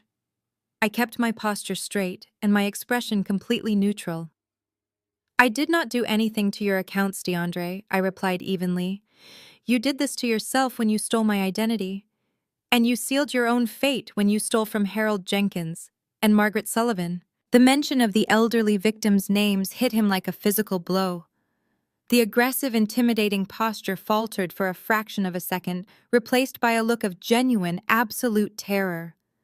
He did not realize I had dug that deep into his portfolio. He honestly thought I only knew about my own forged mortgage application. He suddenly realized that I had unraveled his entire $6 million criminal network. He recovered quickly, his sheer desperation morphing into violent rage. He reached into his back pocket and pulled out a crumpled stack of legal papers. He shoved them aggressively against my chest. "I am not going down for this," he growled, his voice vibrating with anger. "This is a quitclaim deed. It legally transfers the title of the Alpharetta House directly from your name to my limited liability company. You are going to sign it right now, and then you are going to call the police and tell them you made a mistake." His logic was completely fractured by panic. "If I own the house, it is not identity theft anymore," he ranted, practically spitting the words at me. "I can liquidate the property. I can pay off the vendors for the party. I can unfreeze my accounts and hire a lawyer. Sign the paper, Stella, or I swear you will not walk out of this garage." He pressed his heavy forearm against my collarbone, pinning me harder against the cinder block wall. The physical threat was no longer implied. It was immediate, present, and incredibly real. He was a desperate man, watching his lavish lifestyle evaporate into thin air, and he was entirely willing to hurt me to get his way. I looked down at the crumpled quitclaim deed pressed against my chest. Even in his blind panic, he was still trying to commit real estate fraud. A deed signed under physical duress in a dark parking garage without a licensed notary public present was completely useless. It proved just how incredibly little he actually understood about the financial laws he had been breaking for years. "I am not signing anything," I said, my voice eerily calm despite the rapid beating of my heart. "And even if I did sign it, it would not magically unfreeze your bank accounts. The federal government does not care who owns the house today. They care that you committed wire fraud and racketeering to get it last month. You are done, DeAndre." "Shut up!" he roared, raising his free hand, clenched into a tight fist, as if he was about to strike me across the face. "You are going to sign it. You are ruining my life. Do you know how much pressure your sister puts on me? She wanted the marble countertops.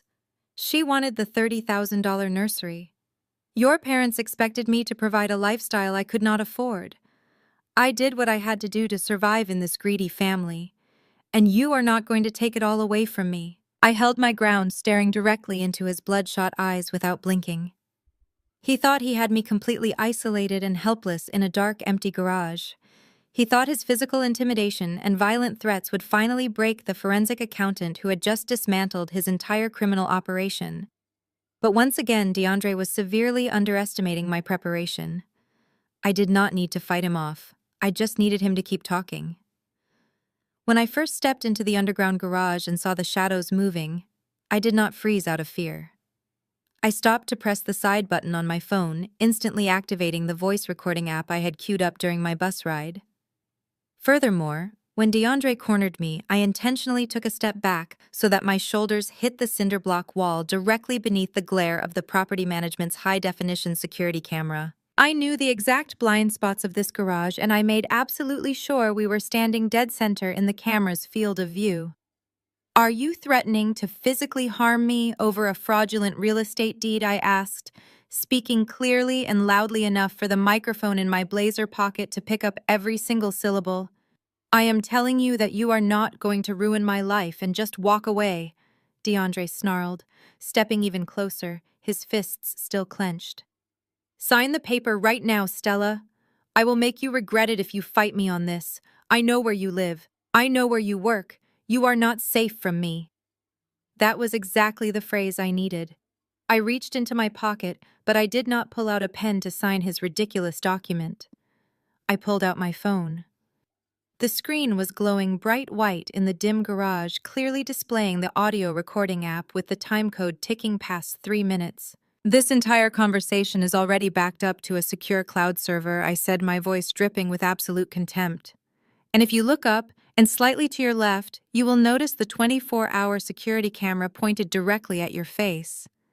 If you touch me, or if you do not step away from me this exact second, I will hit a panic button that automatically dispatches the police to this garage. DeAndre froze. His eyes darted from my phone screen up to the blinking red light of the security camera mounted on the concrete ceiling. The blind rage in his face vanished instantly, replaced by the sickening realization that he had just committed another massive, unforced error. He backed away slowly, his hands raised defensively.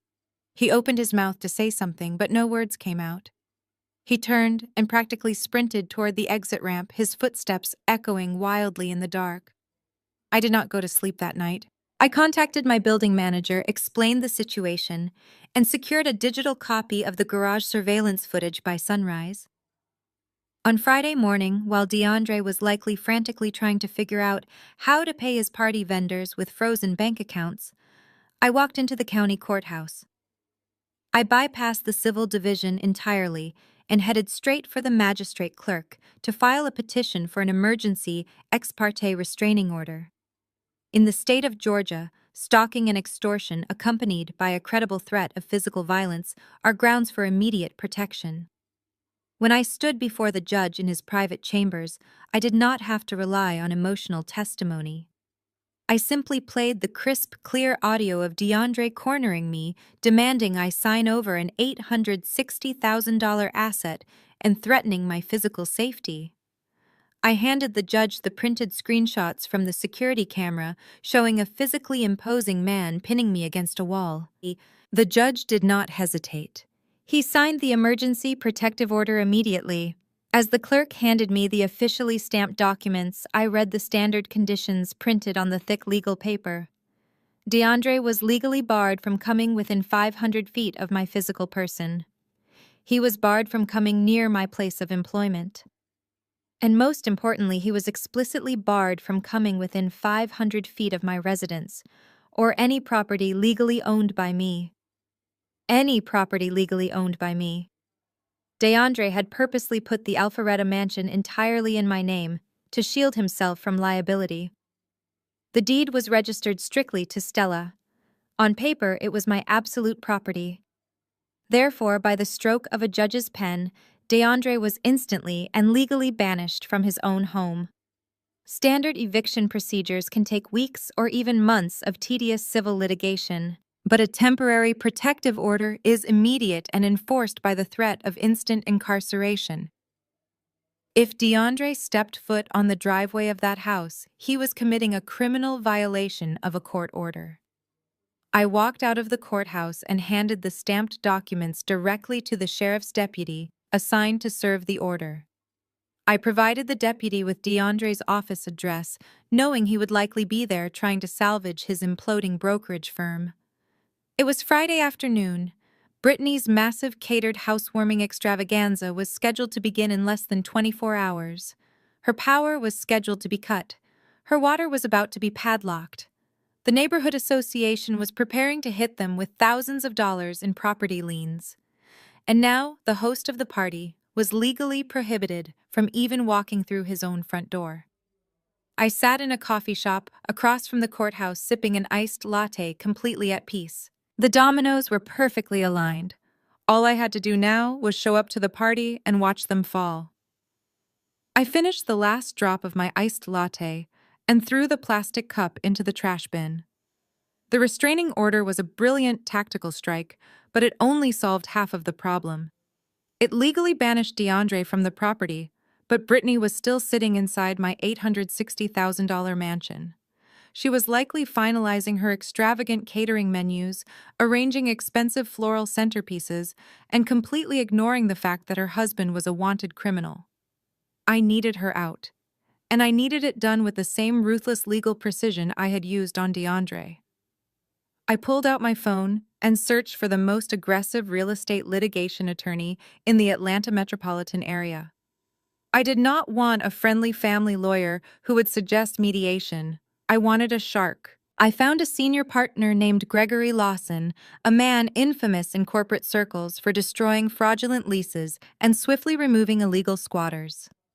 I called his office, explained that I was the victim of a multi-million-dollar real estate fraud, and secured an emergency consultation for that exact afternoon.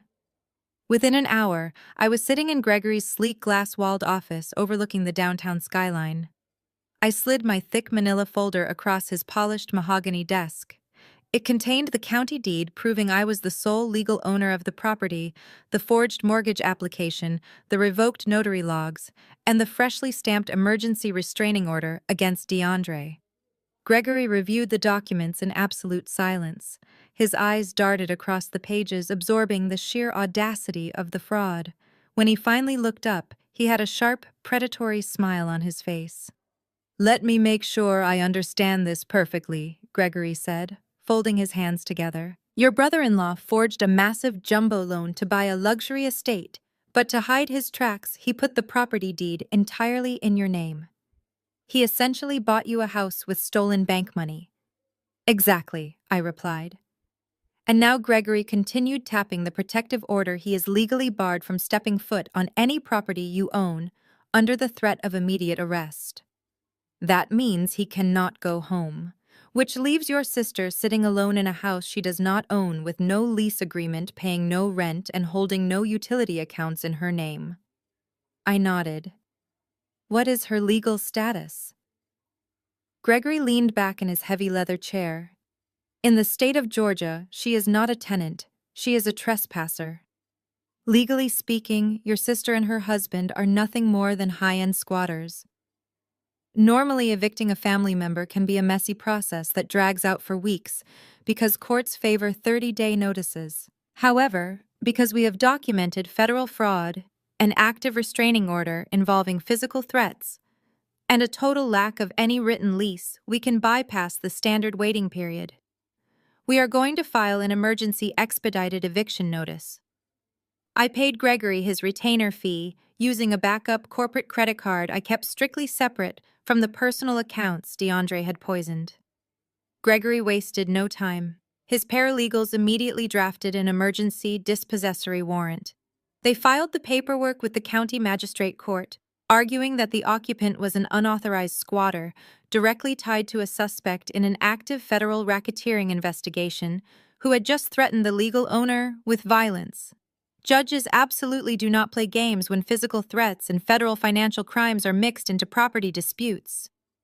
Gregory pushed the paperwork through the emergency docket with aggressive efficiency. Late Friday afternoon, as the heavy Georgia humidity began to settle over the city, my phone rang. It was Gregory. His voice was brisk and strictly business. The judge signed the emergency eviction order, Gregory announced. The county sheriff's department has officially processed the warrant. They are legally authorized to forcibly remove any unauthorized occupants and their personal belongings from the premises. When will they execute the warrant? I asked, my heart beating with steady, calculated anticipation. Gregory checked his schedule with the local precinct. The civil division is fully booked this afternoon, so they have scheduled the execution for tomorrow. The deputies will arrive at the property on Saturday at exactly 1 o'clock in the afternoon. I closed my eyes and allowed a genuine smile to spread across my face.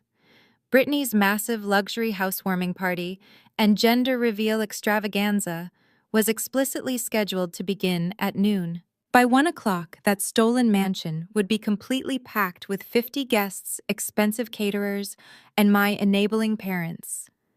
It was the absolute perfect storm. I thanked Gregory and hung up the phone.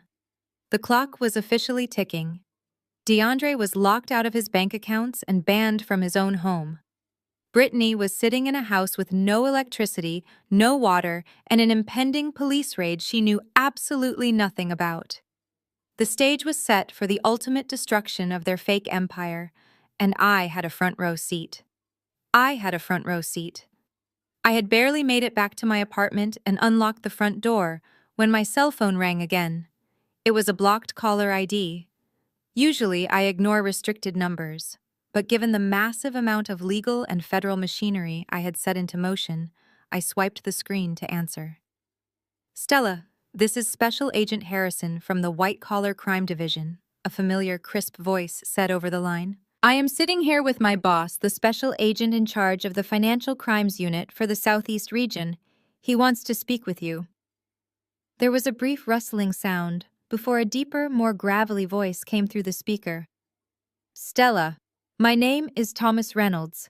I have been with the Bureau for 22 years, and I have to tell you, I have never seen a civilian hand deliver a prosecution file quite like the one you dropped on our desks Tuesday morning. Thank you, Agent Reynolds, I replied, setting my keys down on the kitchen counter. I take my profession very seriously, and I take identity theft even more seriously. Reynolds let out a short, admiring laugh. We can see that. My team has spent the last 48 hours verifying every single data point, bank, routing number, and forged signature in your dossier. It is absolutely bulletproof. But here is the part you did not know. We have actually had DeAndre and his brokerage firm on our radar for the last 10 months. I leaned against the counter, suddenly intensely focused. You knew he was scamming people. We knew there was an abnormal pattern of wealth transfer targeting elderly homeowners in the Atlanta area, Reynolds corrected. We suspected his firm was the common denominator, but DeAndre was incredibly careful about insulating himself. He used encrypted servers for the shell companies and kept the fraudulent loan documents locked inside the firm's internal network. We could not get a federal judge to sign a search warrant because we lacked the specific internal paper trail to prove probable cause. It was a completely closed loop. Until he got greedy and stole the identity of a forensic accountant, I finished for him. Exactly, Reynolds said, his voice hardening with professional satisfaction.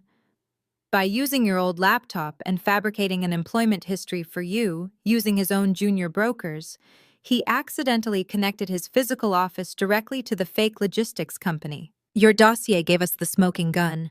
The United States Attorney reviewed your file this morning. We just secured federal arrest warrants for DeAndre Jamal Davis and 4 other accomplices. We also secured asset forfeiture warrants for all of their bank accounts and physical properties. A wave of immense relief washed over me. The system was actually working. When are you moving in? I asked. That is why we are calling, Reynolds replied. We are executing a coordinated raid. We are going to hit the brokerage firm, his associates' homes, and the Alpharetta property simultaneously, so they cannot warn each other to destroy evidence. We plan to move tomorrow afternoon. We understand from your file that there is a large event happening at the house. We want to make sure we catch DeAndre on the premises. Do you know what time the party starts? I smiled. The timing could not possibly be more perfect. The housewarming party officially begins at noon, I informed him. But there is a slight complication. DeAndre might not be inside the house. I filed an emergency protective order against him this morning after he cornered me in a parking garage and threatened me. He is legally banned from the property, and honestly, I am not sure what kind of party it will be because I had the utility companies cut the power and water earlier today. There was a stunned silence on the federal end of the line, and one more thing I added, keeping my tone perfectly casual. Since DeAndre is banned and my sister has no lease, I hired a real estate attorney. The county magistrate judge signed an emergency expedited eviction warrant this afternoon. The county sheriff is scheduled to execute the eviction at the property tomorrow at exactly 1 o'clock. Agent Reynolds let out a loud, booming laugh that echoed through the phone. I could hear Agent Harrison chuckling in the background. Stella Reynolds said, clearly impressed, "You are absolutely ruthless." "I prefer the term thorough," I replied. "Well, let us be thorough together," Reynolds declared. "If the county sheriff is rolling up at 1 o'clock to evict your sister, my federal agents will be right behind them to secure the property and arrest DeAndre. If he is banned from the house, he will likely be waiting in his car down the street or trying to sneak in the back door to avoid the neighborhood association. We will cast a net over the entire subdivision. You have handed us the perfect trap." We finalized the tactical timeline. I agreed to meet the federal agents and the local deputies at a staging area just outside the gated community at 12:45 tomorrow. I hung up the phone and looked around my quiet, safe apartment. The trap was no longer just a few unpaid bills and a revoked credit score. The full crushing weight of the United States Department of Justice was about to drop directly onto Brittany's perfect luxury party, and I was going to be standing right there to watch her kingdom fall. Saturday morning broke with a heavy, oppressive heat that settled over Atlanta, like a wet blanket. I woke up early feeling an unusual sense of profound calm. Today was not just a family party. Today was an execution of justice. I showered and dressed with the same meticulous care I would use to prepare for a major federal court appearance. I chose a tailored navy blue blazer, sharp trousers, and comfortable flats. If I was going to walk through a crime scene, I was going to look like the professional I was. While sipping my black coffee, I opened my phone and tapped the social media icon. I navigated straight to Brittany's page. Her profile ring was already glowing pink with dozens of new updates. She was completely oblivious to the legal hurricane spinning right off her coastline. I tapped the first video. It was a time-lapse of a massive white event tent being erected in the backyard of the Alpharetta property. The next clip showed a team of florists arranging towering displays of pink and blue hydrangeas around the custom marble kitchen island. Brittany appeared in the following video, her face perfectly contoured, wearing a flowing designer maternity dress. She was holding a mocktail and smiling brightly for the camera. "Happy housewarming and gender reveal day to us," she squealed. "The catering team is here unloading the most amazing spread." DeAndre had to step out to handle a sudden work emergency, but he will be back just in time for the big reveal. I smiled softly at the screen. A sudden work emergency. That was a very creative way of explaining that her husband was legally banned from stepping foot on the driveway under the threat of immediate arrest. He was probably sitting in his car at a nearby gas station, furiously making phone calls to defense lawyers who refused to accept his frozen funds. But Brittany was far too obsessed with the aesthetic of her perfect day to question why her husband had abandoned her on the morning of their massive celebration. I kept my eyes locked on the digital clock in the corner of my laptop screen. It was 9:58. The caterers in her videos were plugging in massive industrial warming ovens preparing to heat the elaborate gourmet appetizers. The heavy-duty air conditioning units for the luxury mansion were working overtime to combat the brutal morning humidity. 9:59. I took another slow sip of my coffee. 10 o'clock. I knew exactly what was happening at that precise second, miles away in the luxury subdivision. The remote disconnect order I had scheduled with the power company hit the automated grid. The massive circuit breakers for the property tripped. In an instant, the heavy hum of the central air conditioning completely stopped. The digital displays on the imported kitchen appliances went black. The music playing through the smart home speakers died. Even the high-speed fiber optic internet router went completely dark, severing the local network. Simultaneously, a county water technician was likely stepping off the curb, pulling a heavy iron wrench from his truck and twisting the main water valve shut before sliding a thick metal padlock through the latch. I refreshed Brittany's page every 5 minutes. It took exactly 20 minutes for the panic to breach her digital facade. Since the internet was dead, she had to upload using cellular data. A new video popped up. The lighting was terrible because the indoor lights were dead. Brittany was standing in the kitchen, fanning herself with a paper plate. Her perfect smile was completely gone, replaced by a mask of intense irritation.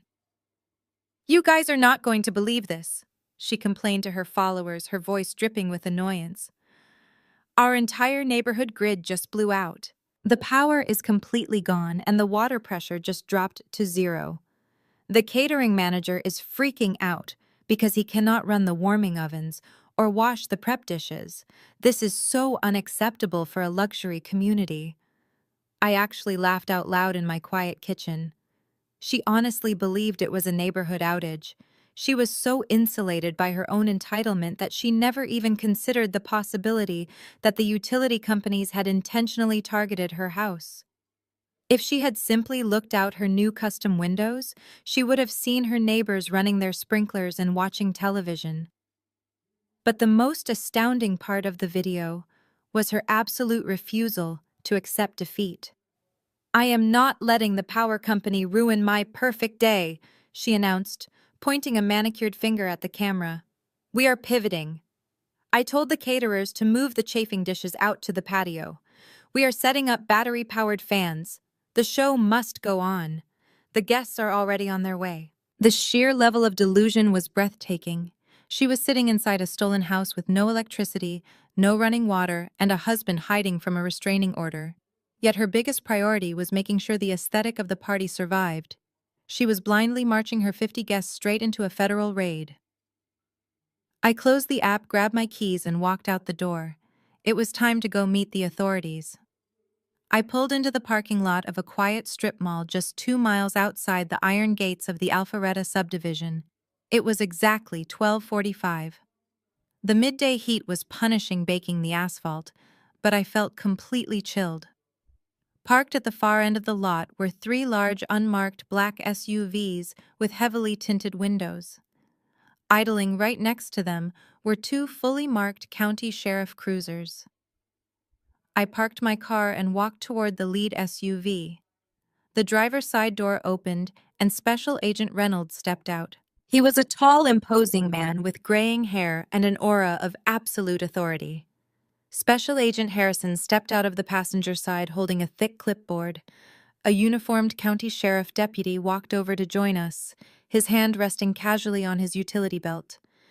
"We have a perimeter team already sitting outside the subdivision," Reynolds said, his voice low and strictly professional. We ran the license plates of the cars parked on the street. DeAndre is not parked in the open, but we have an undercover unit watching the back service road. We believe he is hiding inside a silver sedan parked near the community golf course waiting for the party to get crowded so he can slip through the backyard and avoid your restraining order. The county deputy pulled the emergency eviction warrant from his vest pocket. "My orders are to secure the property and remove the unauthorized occupants," he stated. "If the husband is banned and the wife has no lease, we clear the house. You federal agents can have whoever you want, but the physical property belongs to her." He nodded respectfully in my direction. We synchronized our watches. At 12:55, the convoy rolled out. I got back into my car and followed closely behind the heavy black SUVs. When we reached the main entrance of the gated community, the private security guard took one look at the federal plates. His eyes widened and he immediately raised the barrier without asking a single question. As we turned onto Oakwood Trace, the scene was almost painfully pathetic. A massive white event tent was erected in the backyard of my stolen mansion. Cars belonging to 50 wealthy suburbanites lined the street. The guests were dressed in expensive pastel summer clothes, standing around the driveway and the front lawn fanning themselves aggressively with paper napkins. They were sweating heavily in the brutal Georgia heat because the house had no air conditioning. I could see my parents, Richard and Patricia, standing near the front porch. They were desperately trying to play the roles of proud hosts. Patricia was forcing a strained, terrified smile while handing out lukewarm bottled water from a melting cooler. Richard was frantically arguing with the catering manager on the side patio. The caterers looked absolutely miserable trying to serve expensive hot appetizers from folding tables because the custom Italian marble kitchen was completely dead. At exactly 1 o'clock, the tense, uncomfortable suburban atmosphere shattered. The federal agents did not approach quietly. The 3 black SUVs roared up the street and did not bother to parallel park. The lead SUV swerved aggressively to the right, driving its heavy tires directly onto Brittany's pristine, perfectly manicured front lawn. It crushed a massive bed of expensive pink hydrangeas, tearing up the thick green grass. The second SUV pulled diagonally across the driveway, completely blocking the catering trucks. At the same time, the 2 county sheriff cruisers hit their flashing blue and red lights, parking horizontally across the bottom of the driveway, sealing off the entire property. The party guests froze. The polite chatter instantly died. The silence was immediate and absolute, broken only by the sound of heavy car doors slamming open. Men and women wearing heavy tactical vests with FBI printed in massive yellow letters stepped out of the SUVs. They moved with terrifying speed and precision. At the exact same moment, the uniformed county deputies stepped out of their cruisers. The front door of the mansion swung wide open. Brittany marched out onto the porch holding the skirt of her designer maternity dress. Her face was twisted into a mask of pure fury. She thought this was some kind of elaborate prank or a massive mistake by the catering company. "Get those vehicles off my grass right now," Brittany screamed at the top of her lungs, pointing a manicured finger at the federal agents. "You are ruining my landscaping. I am calling the neighborhood security." My mother, Patricia, dropped the water bottles she was holding. They hit the concrete driveway and burst open. Richard grabbed her arm, his face turning completely pale. They saw the yellow FBI letters. They saw the sheriff badges. They knew exactly what this was. I parked my car across the street and stepped out. I walked slowly up the driveway, passing the stunned, whispering guests. The raid had officially begun. I parked my car across the street and stepped out. I walked slowly up the driveway, passing the stunned, whispering guests. The raid had officially begun. Special Agent Harrison led the tactical team past the frozen catering crew and straight toward the heavy wooden gate that opened into the backyard. Before they even reached the latch, the gate burst open from the inside. DeAndre sprinted blindly through the opening. He had clearly seen the flashing blue lights reflecting off the back windows and decided to make a desperate run for the community golf course. He was wearing an expensive tailored linen suit, his face glistening with panic and heavy sweat. He did not make it 5 steps. "Federal agent, get on the ground right now!" Harrison barked, his voice cutting through the humid air like a gunshot. DeAndre tried to pivot and dodge toward the side yard, but his expensive leather shoes slipped on the wet grass. He tripped over a massive decorative planter filled with expensive pink hydrangeas, sending dirt and broken ceramic exploding across the concrete driveway. He crashed hard onto his stomach. Before he could even attempt to scramble to his feet, 3 heavily armed agents were on top of him.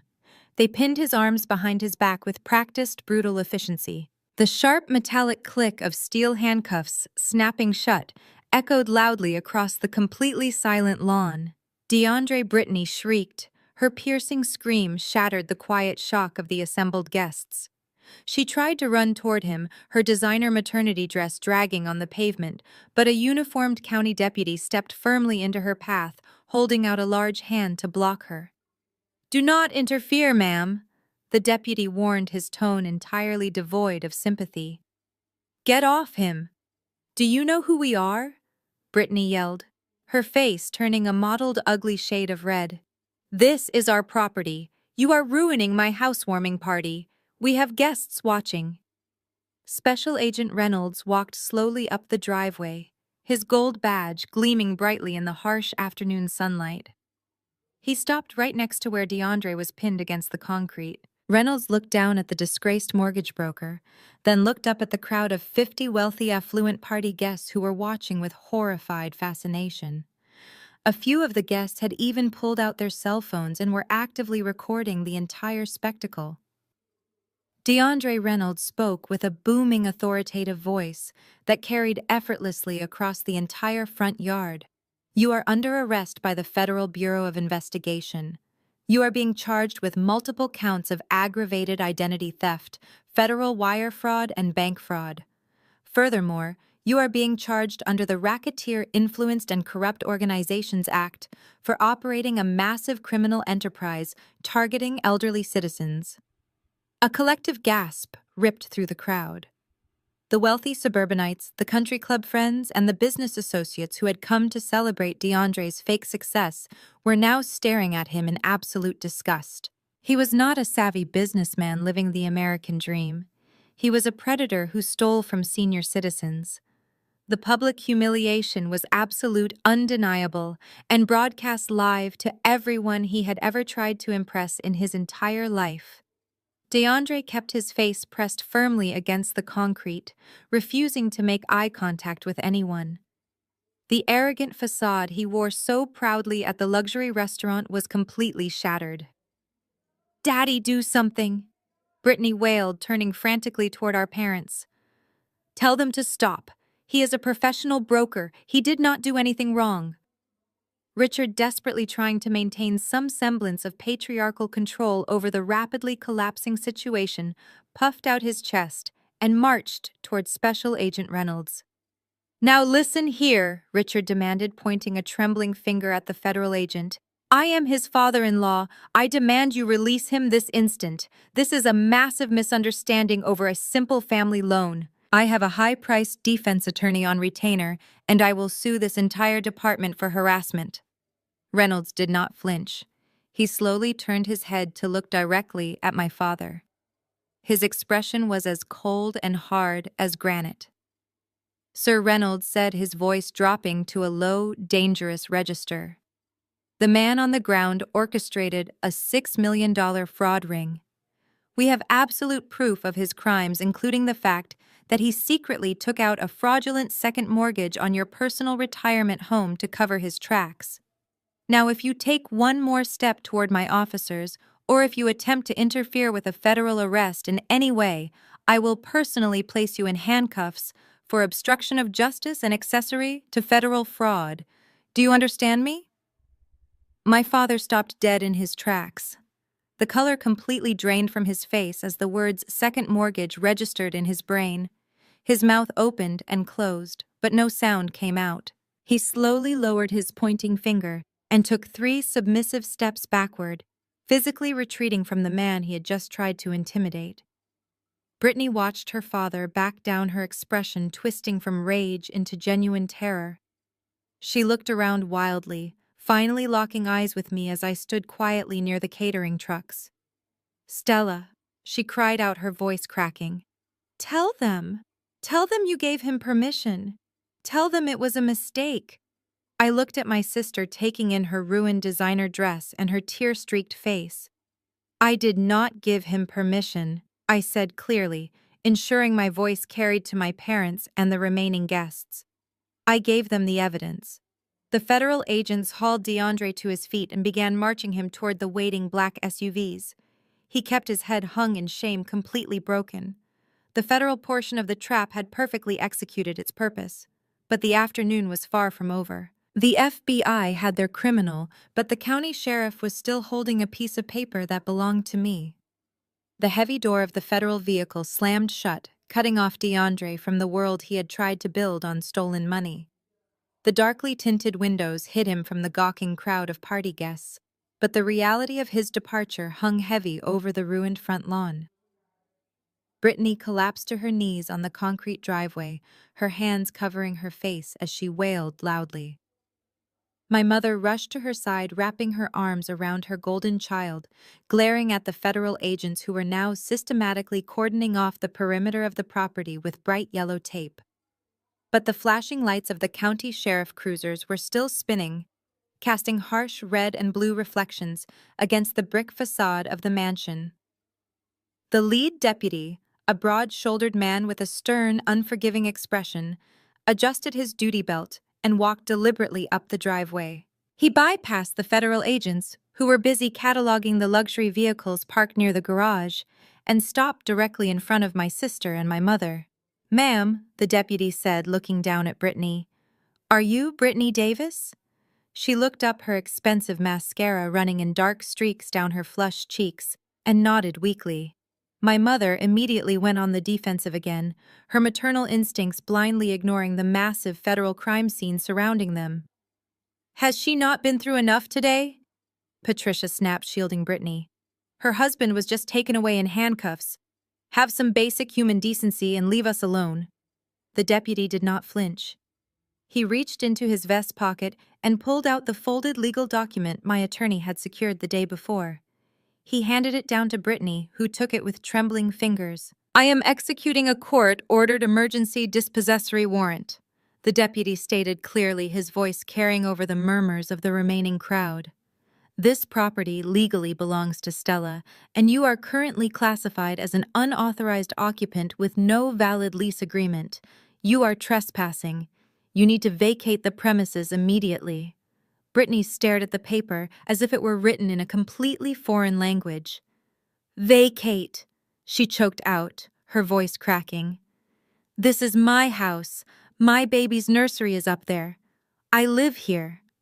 That was my cue. I stepped away from the catering trucks and walked into the center of the driveway, placing myself squarely in front of my sister and my parents.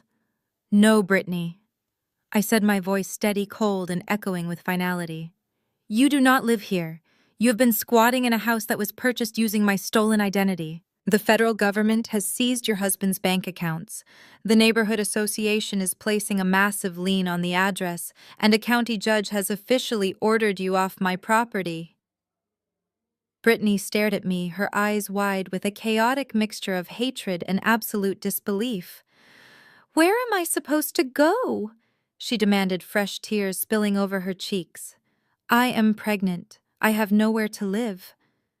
"That sounds like a logistical problem you should have considered before you let your husband forge my signature," I replied, offering zero sympathy. "You have exactly 20 minutes to go inside and pack a single suitcase of your personal clothing. That is it."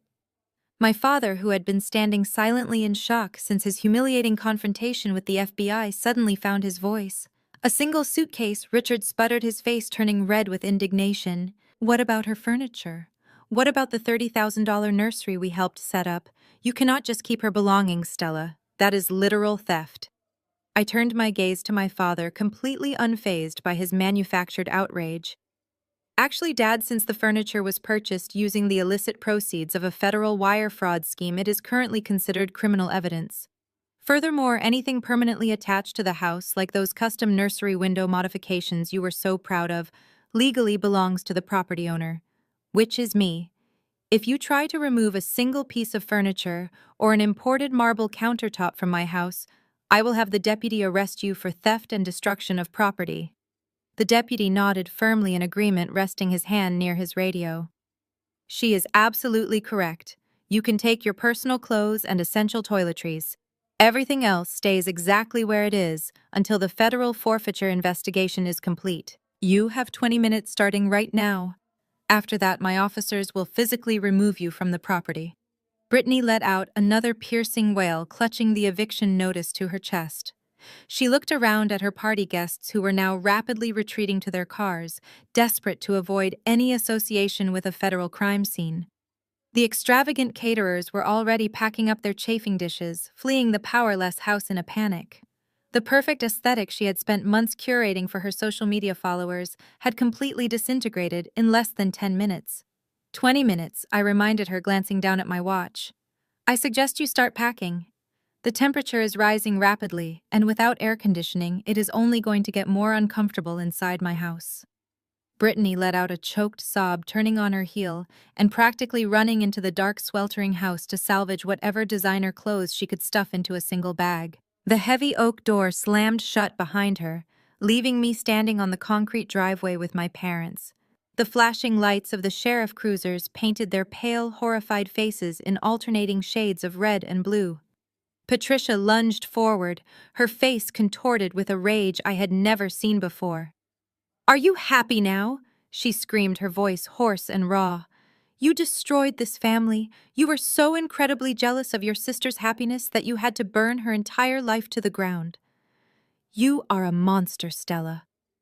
Richard stepped up beside her, his fists clenched tightly at his sides, his chest heaving. "We raised you better than this. You could have dropped the charges. You could have let us handle this internally as a family. Instead, you called the FBI. You humiliated us in front of our friends. You threw your pregnant sister onto the street like a stray dog. You are dead to us, Stella. Do you hear me?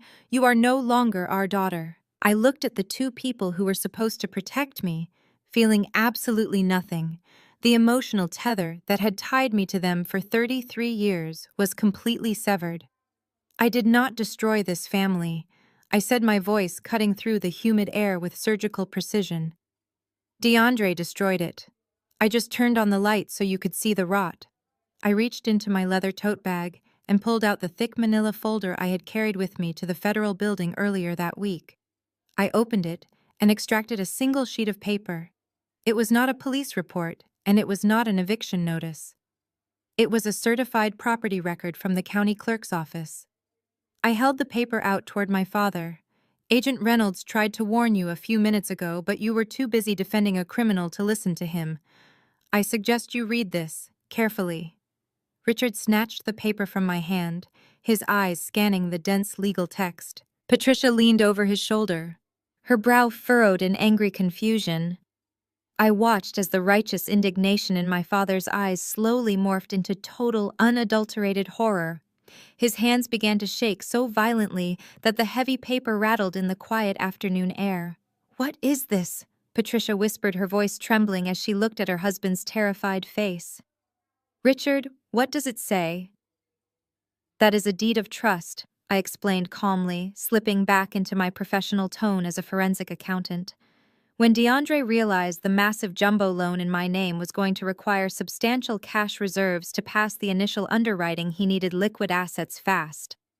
But his own money was tied up in his other fraudulent shell companies. So he looked for an easier target. Someone who trusted him completely. Someone who gave him unfettered access to their financial documents and eagerly signed whatever paperwork he put in front of them under the guise of family support. Richard staggered backward, as if he had been physically struck by a heavy blow. "No," he gasped, his face turning an ashen gray. "He said those papers were just character reference affidavits for his renewed brokerage license. He said it was just a background check." "He lied," I said, delivering the final crushing blow without a single ounce of hesitation. DeAndre took out a $400,000 second mortgage on your fully paid-off retirement home. He stripped all the equity you spent 30 years building. And because you willingly gave him your signatures, handed over your social security numbers, and authorized him as your financial representative, the bank considers it a completely valid, legally binding loan. Patricia let out a guttural, agonizing cry. She grabbed my father's arm, her knees buckling beneath her as the reality of the document finally set in. "The federal agent seized all of his assets today." I continued, my voice entirely devoid of comfort or pity. "Which means the payments on your new second mortgage are going to default immediately. The bank will foreclose on your home within the year." You gave him your $50,000 savings to hire a defense attorney. You handed him your retirement equity. You willingly sacrificed my career and my future to protect his reputation. And in return, the golden child's husband completely bankrupted you. My parents stood frozen on the driveway of a stolen mansion, the full crushing weight of their absolute ruin silencing them. They had lost their life savings. They had lost their home. They had lost their dignity in front of their entire social circle. There was no one left to blame, no scapegoat left to attack. I looked at them one last time, taking a mental photograph of the exact moment they realized their misplaced loyalty had cost them everything. I turned away from them, walking back toward my car parked across the street. I did not look back when the front door opened and my sister emerged with a single suitcase crying into the humid Georgia air. I started my car engine, the air conditioning blasting a welcome relief against the stifling afternoon heat, and drove away from the subdivision. I left them standing on the driveway, surrounded by the flashing lights of law enforcement and the shattered remnants of their fake empire. That was the absolute last time I ever saw them in person outside of a courtroom. 6 months later, the federal justice system delivered its final crushing verdict. Because of the overwhelming mountain of digital evidence I had provided, and the testimonies of the 6 elderly victims whose lives he had actively tried to ruin, DeAndre did not even attempt to fight the charges. His high-priced defense attorney, the one my parents had paid for, dropped him the moment the federal government froze the retainer funds. DeAndre was forced to use a public defender and ultimately took a plea deal to avoid a massive trial. I sat in the back row of the federal courthouse during his sentencing hearing. He looked completely unrecognizable. The tailored designer suits and the arrogant, sneering smile were gone, replaced by a drab orange jumpsuit and the hollow, terrified eyes of a man who finally understood the consequences of his greed. Harold Jenkins and Margaret Sullivan, 2 of the elderly victims whose equity he tried to steal, sat in the front row watching him face justice. The federal judge did not show a single ounce of leniency. DeAndre was sentenced to 12 years in a federal penitentiary with no possibility of early parole and ordered to pay millions in total restitution. When the bailiff led him away in handcuffs, he did not look back at the gallery. Brittany was not in the courtroom to support him. She was entirely preoccupied with her own miserable reality.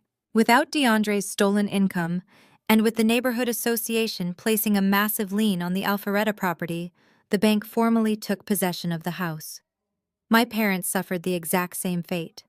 Because of the fraudulent second mortgage DeAndre had strapped to their retirement home, they defaulted within weeks. The bank foreclosed, wiping out 30 years of their hard-earned equity. They were forced to file for total Chapter 7 bankruptcy. Today, my family lives in a cramped 2-bedroom apartment on the industrial outskirts of the city. The building is notorious for its mold problems, thin walls, and broken elevators. Brittany's social media accounts, once a curated feed of fake luxury and arrogant bragging, were permanently deleted the day the eviction happened. The influencers and wealthy friends she tried so desperately to impress abandoned her instantly. She is now a single mother to a newborn baby, completely stripped of the lavish lifestyle she believed was her birthright. There is no $30,000 custom nursery. Her baby sleeps in a second-hand crib squeezed into the corner of a tiny room she shares with my parents. Richard and Patricia, who had spent their entire lives cultivating an image of affluent suburban superiority, are now facing the harsh reality of extreme poverty at 65 years old. To keep the lights on and buy groceries, they were both forced out of retirement. The stress has aged them both a decade in a matter of months. My father, who used to boast about his country club membership, now works the early morning shift, stocking heavy boxes at a massive discount retail store. My mother, who once looked down on anyone who did not wear designer labels, spends her days standing behind a cash register at a local pharmacy scanning coupons and dealing with angry customers for minimum wage. The most tragic part of their situation is not the loss of money, but the absolute destruction of their relationships. According to the few extended family members who still speak to them, Their apartment is a miserable, toxic war zone. They are locked in an endless cycle of vicious blame. Brittany screams at my parents for introducing her to DeAndre and failing to protect her financial future. My parents scream at Brittany for being so demanding and materialistic that she drove her husband to commit federal fraud. They blame the economy, they blame the government, and they blame the banks. The only person they actively avoid blaming is themselves. They sit in their cramped, humid apartment surrounded by the consequences of their own absolute greed and refuse to accept any responsibility. They chose to enable a golden child. They chose to fund a criminal. They chose to sacrifice my future to protect their image. And the universe rewarded their choices with complete and utter ruin. I know all of this because my mother occasionally tries to leave me desperate weeping voicemails from burner phones begging for financial help. She tries to weaponize my niece, claiming the baby is suffering because of my stubbornness. It is the exact same manipulation tactic she used when she demanded I let them steal my credit score. I never answer the calls. I listen to the voicemails once, delete them, and block the numbers. The boundaries I set on that sweltering Saturday afternoon in the driveway are absolute. Because while they were trapped in that miserable cycle, my life took a completely different trajectory. The federal investigation did not just put DeAndre behind bars, it completely vindicated me. About 3 weeks after the dramatic raid at the Alpharetta mansion, I received an official federal decree from the United States Department of Justice, signed directly by a federal judge. This document legally declared me a victim of aggravated identity theft and completely voided the fraudulent $860,000 jumbo loan. I forwarded the decree to the major credit bureaus, and within 48 hours, the catastrophic damage to my financial profile was completely erased. My credit score shot right back up to a pristine 810. But the absolute best part of the legal fallout was the house itself. Since DeAndre had been arrogant enough to place the property deed entirely in my name, and because I had been the key informant who handed the FBI their entire racketeering case on a silver platter, the federal prosecutors and Chase Bank came to a unique agreement with my attorney. The bank did not want to go through the lengthy, expensive process of a formal foreclosure and federal asset seizure. Instead, they recognized my legal ownership of the property and allowed me to put the mansion on the market through a traditional real estate agent. The housing market in that exclusive Alpharetta subdivision had surged over the past year. When we finally closed the sale, the property did not just sell for the original loan amount. It sparked a massive bidding war and sold for over $1 million. After paying off the remaining balance of the voided mortgage, clearing the neighborhood association liens and covering the realtor fees, the remaining equity belonged entirely to me. I walked away from my sister's stolen dream home with a cashier's check for $150,000 in pure, untaxed profit. DeAndre tried to steal my future, and instead he accidentally handed me a massive financial windfall. My professional life experienced an equally spectacular resurrection. The day after my credit score was officially restored, I walked back into the towering glass atrium of my accounting firm. My security badge glowed a welcoming green when I swiped it at the executive elevator. When I stepped onto the 42nd floor, David, the director of compliance, and the head of human resources were waiting for me. There was no cold conference room this time. They formally apologized for my suspension and presented me with a brand new contract. Because of the incredible investigative skills I demonstrated in single-handedly dismantling a multi-million-dollar federal racketeering ring, the firm did not just give me my job back. They promoted me. I was officially named the new director of fraud investigation, complete with a massive corner office and a life-changing salary increase. I used the $150,000 profit from the house sale as a massive cash down payment on a stunning luxury condominium in the heart of downtown Atlanta. I did not need fake marble countertops or a ridiculous backyard tent to prove my worth. I had a breathtaking view of the city skyline, floor-to-ceiling windows, and absolute financial security. This morning, the sun was shining brightly over the city. I was standing on my private balcony, wearing a comfortable silk robe, sipping a freshly brewed cup of premium coffee. The city below was bustling with life, but up here everything was perfectly quiet. My phone buzzed on the patio table next to me. I picked it up and glanced at the screen. It was another restricted number. My mother.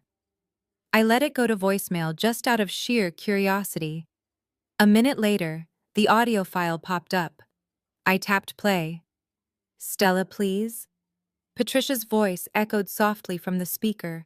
She sounded exhausted, defeated, and incredibly old. "We are struggling so much. Brittany cannot afford diapers, and your father's back is giving out from the heavy lifting at the warehouse. We know you sold the house. We know you have money. Please, you have to help us. We are family." I listened to her desperate pleas, but I did not feel a single ounce of guilt. I did not feel anger or sadness or even pity. I just felt completely indifferent. I tapped the screen, deleted the voicemail, and permanently blocked the new restricted number. I set my phone face down on the table, picked up my coffee mug, and took a slow, satisfying sip.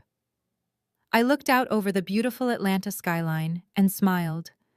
They say living well is the best revenge. They are absolutely right.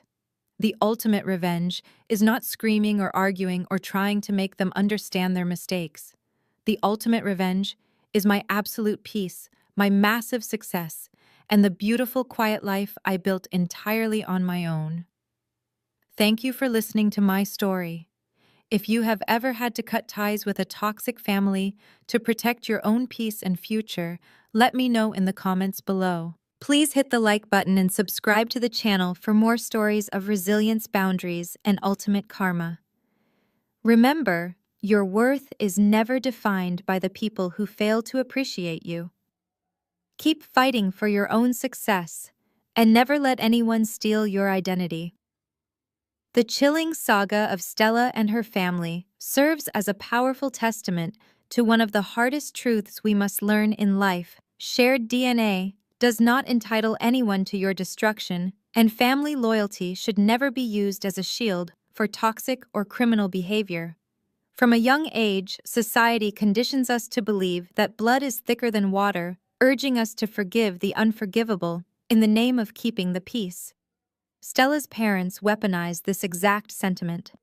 They demanded she silently accept the theft of her identity, her career, and her financial future, all to preserve the fragile illusion of her sister's perfect life. However, the profound lesson here is that true family is built on a foundation of mutual respect, accountability, and love, not extortion. When a family member demands that you set yourself on fire simply to keep them warm, walking away is not an act of betrayal. It is an act of essential self-preservation. Stella's ultimate triumph was not just watching the federal authorities dismantle her brother-in-law's fraudulent empire, nor was it walking away with a massive financial windfall. Her greatest victory was the absolute unshakable boundary she established the moment she realized her parents chose to fund a criminal rather than protect their innocent daughter. We must normalize cutting ties with toxic relatives who manipulate, use, and abuse us under the guise of familial duty. Peace of mind is infinitely more valuable than a seat at a toxic dinner table. You are entirely within your rights to protect your peace, your assets, and your future, even if the threat comes from the people who raised you. If you have ever had to walk away from toxic relatives to protect your own well-being, please share your journey in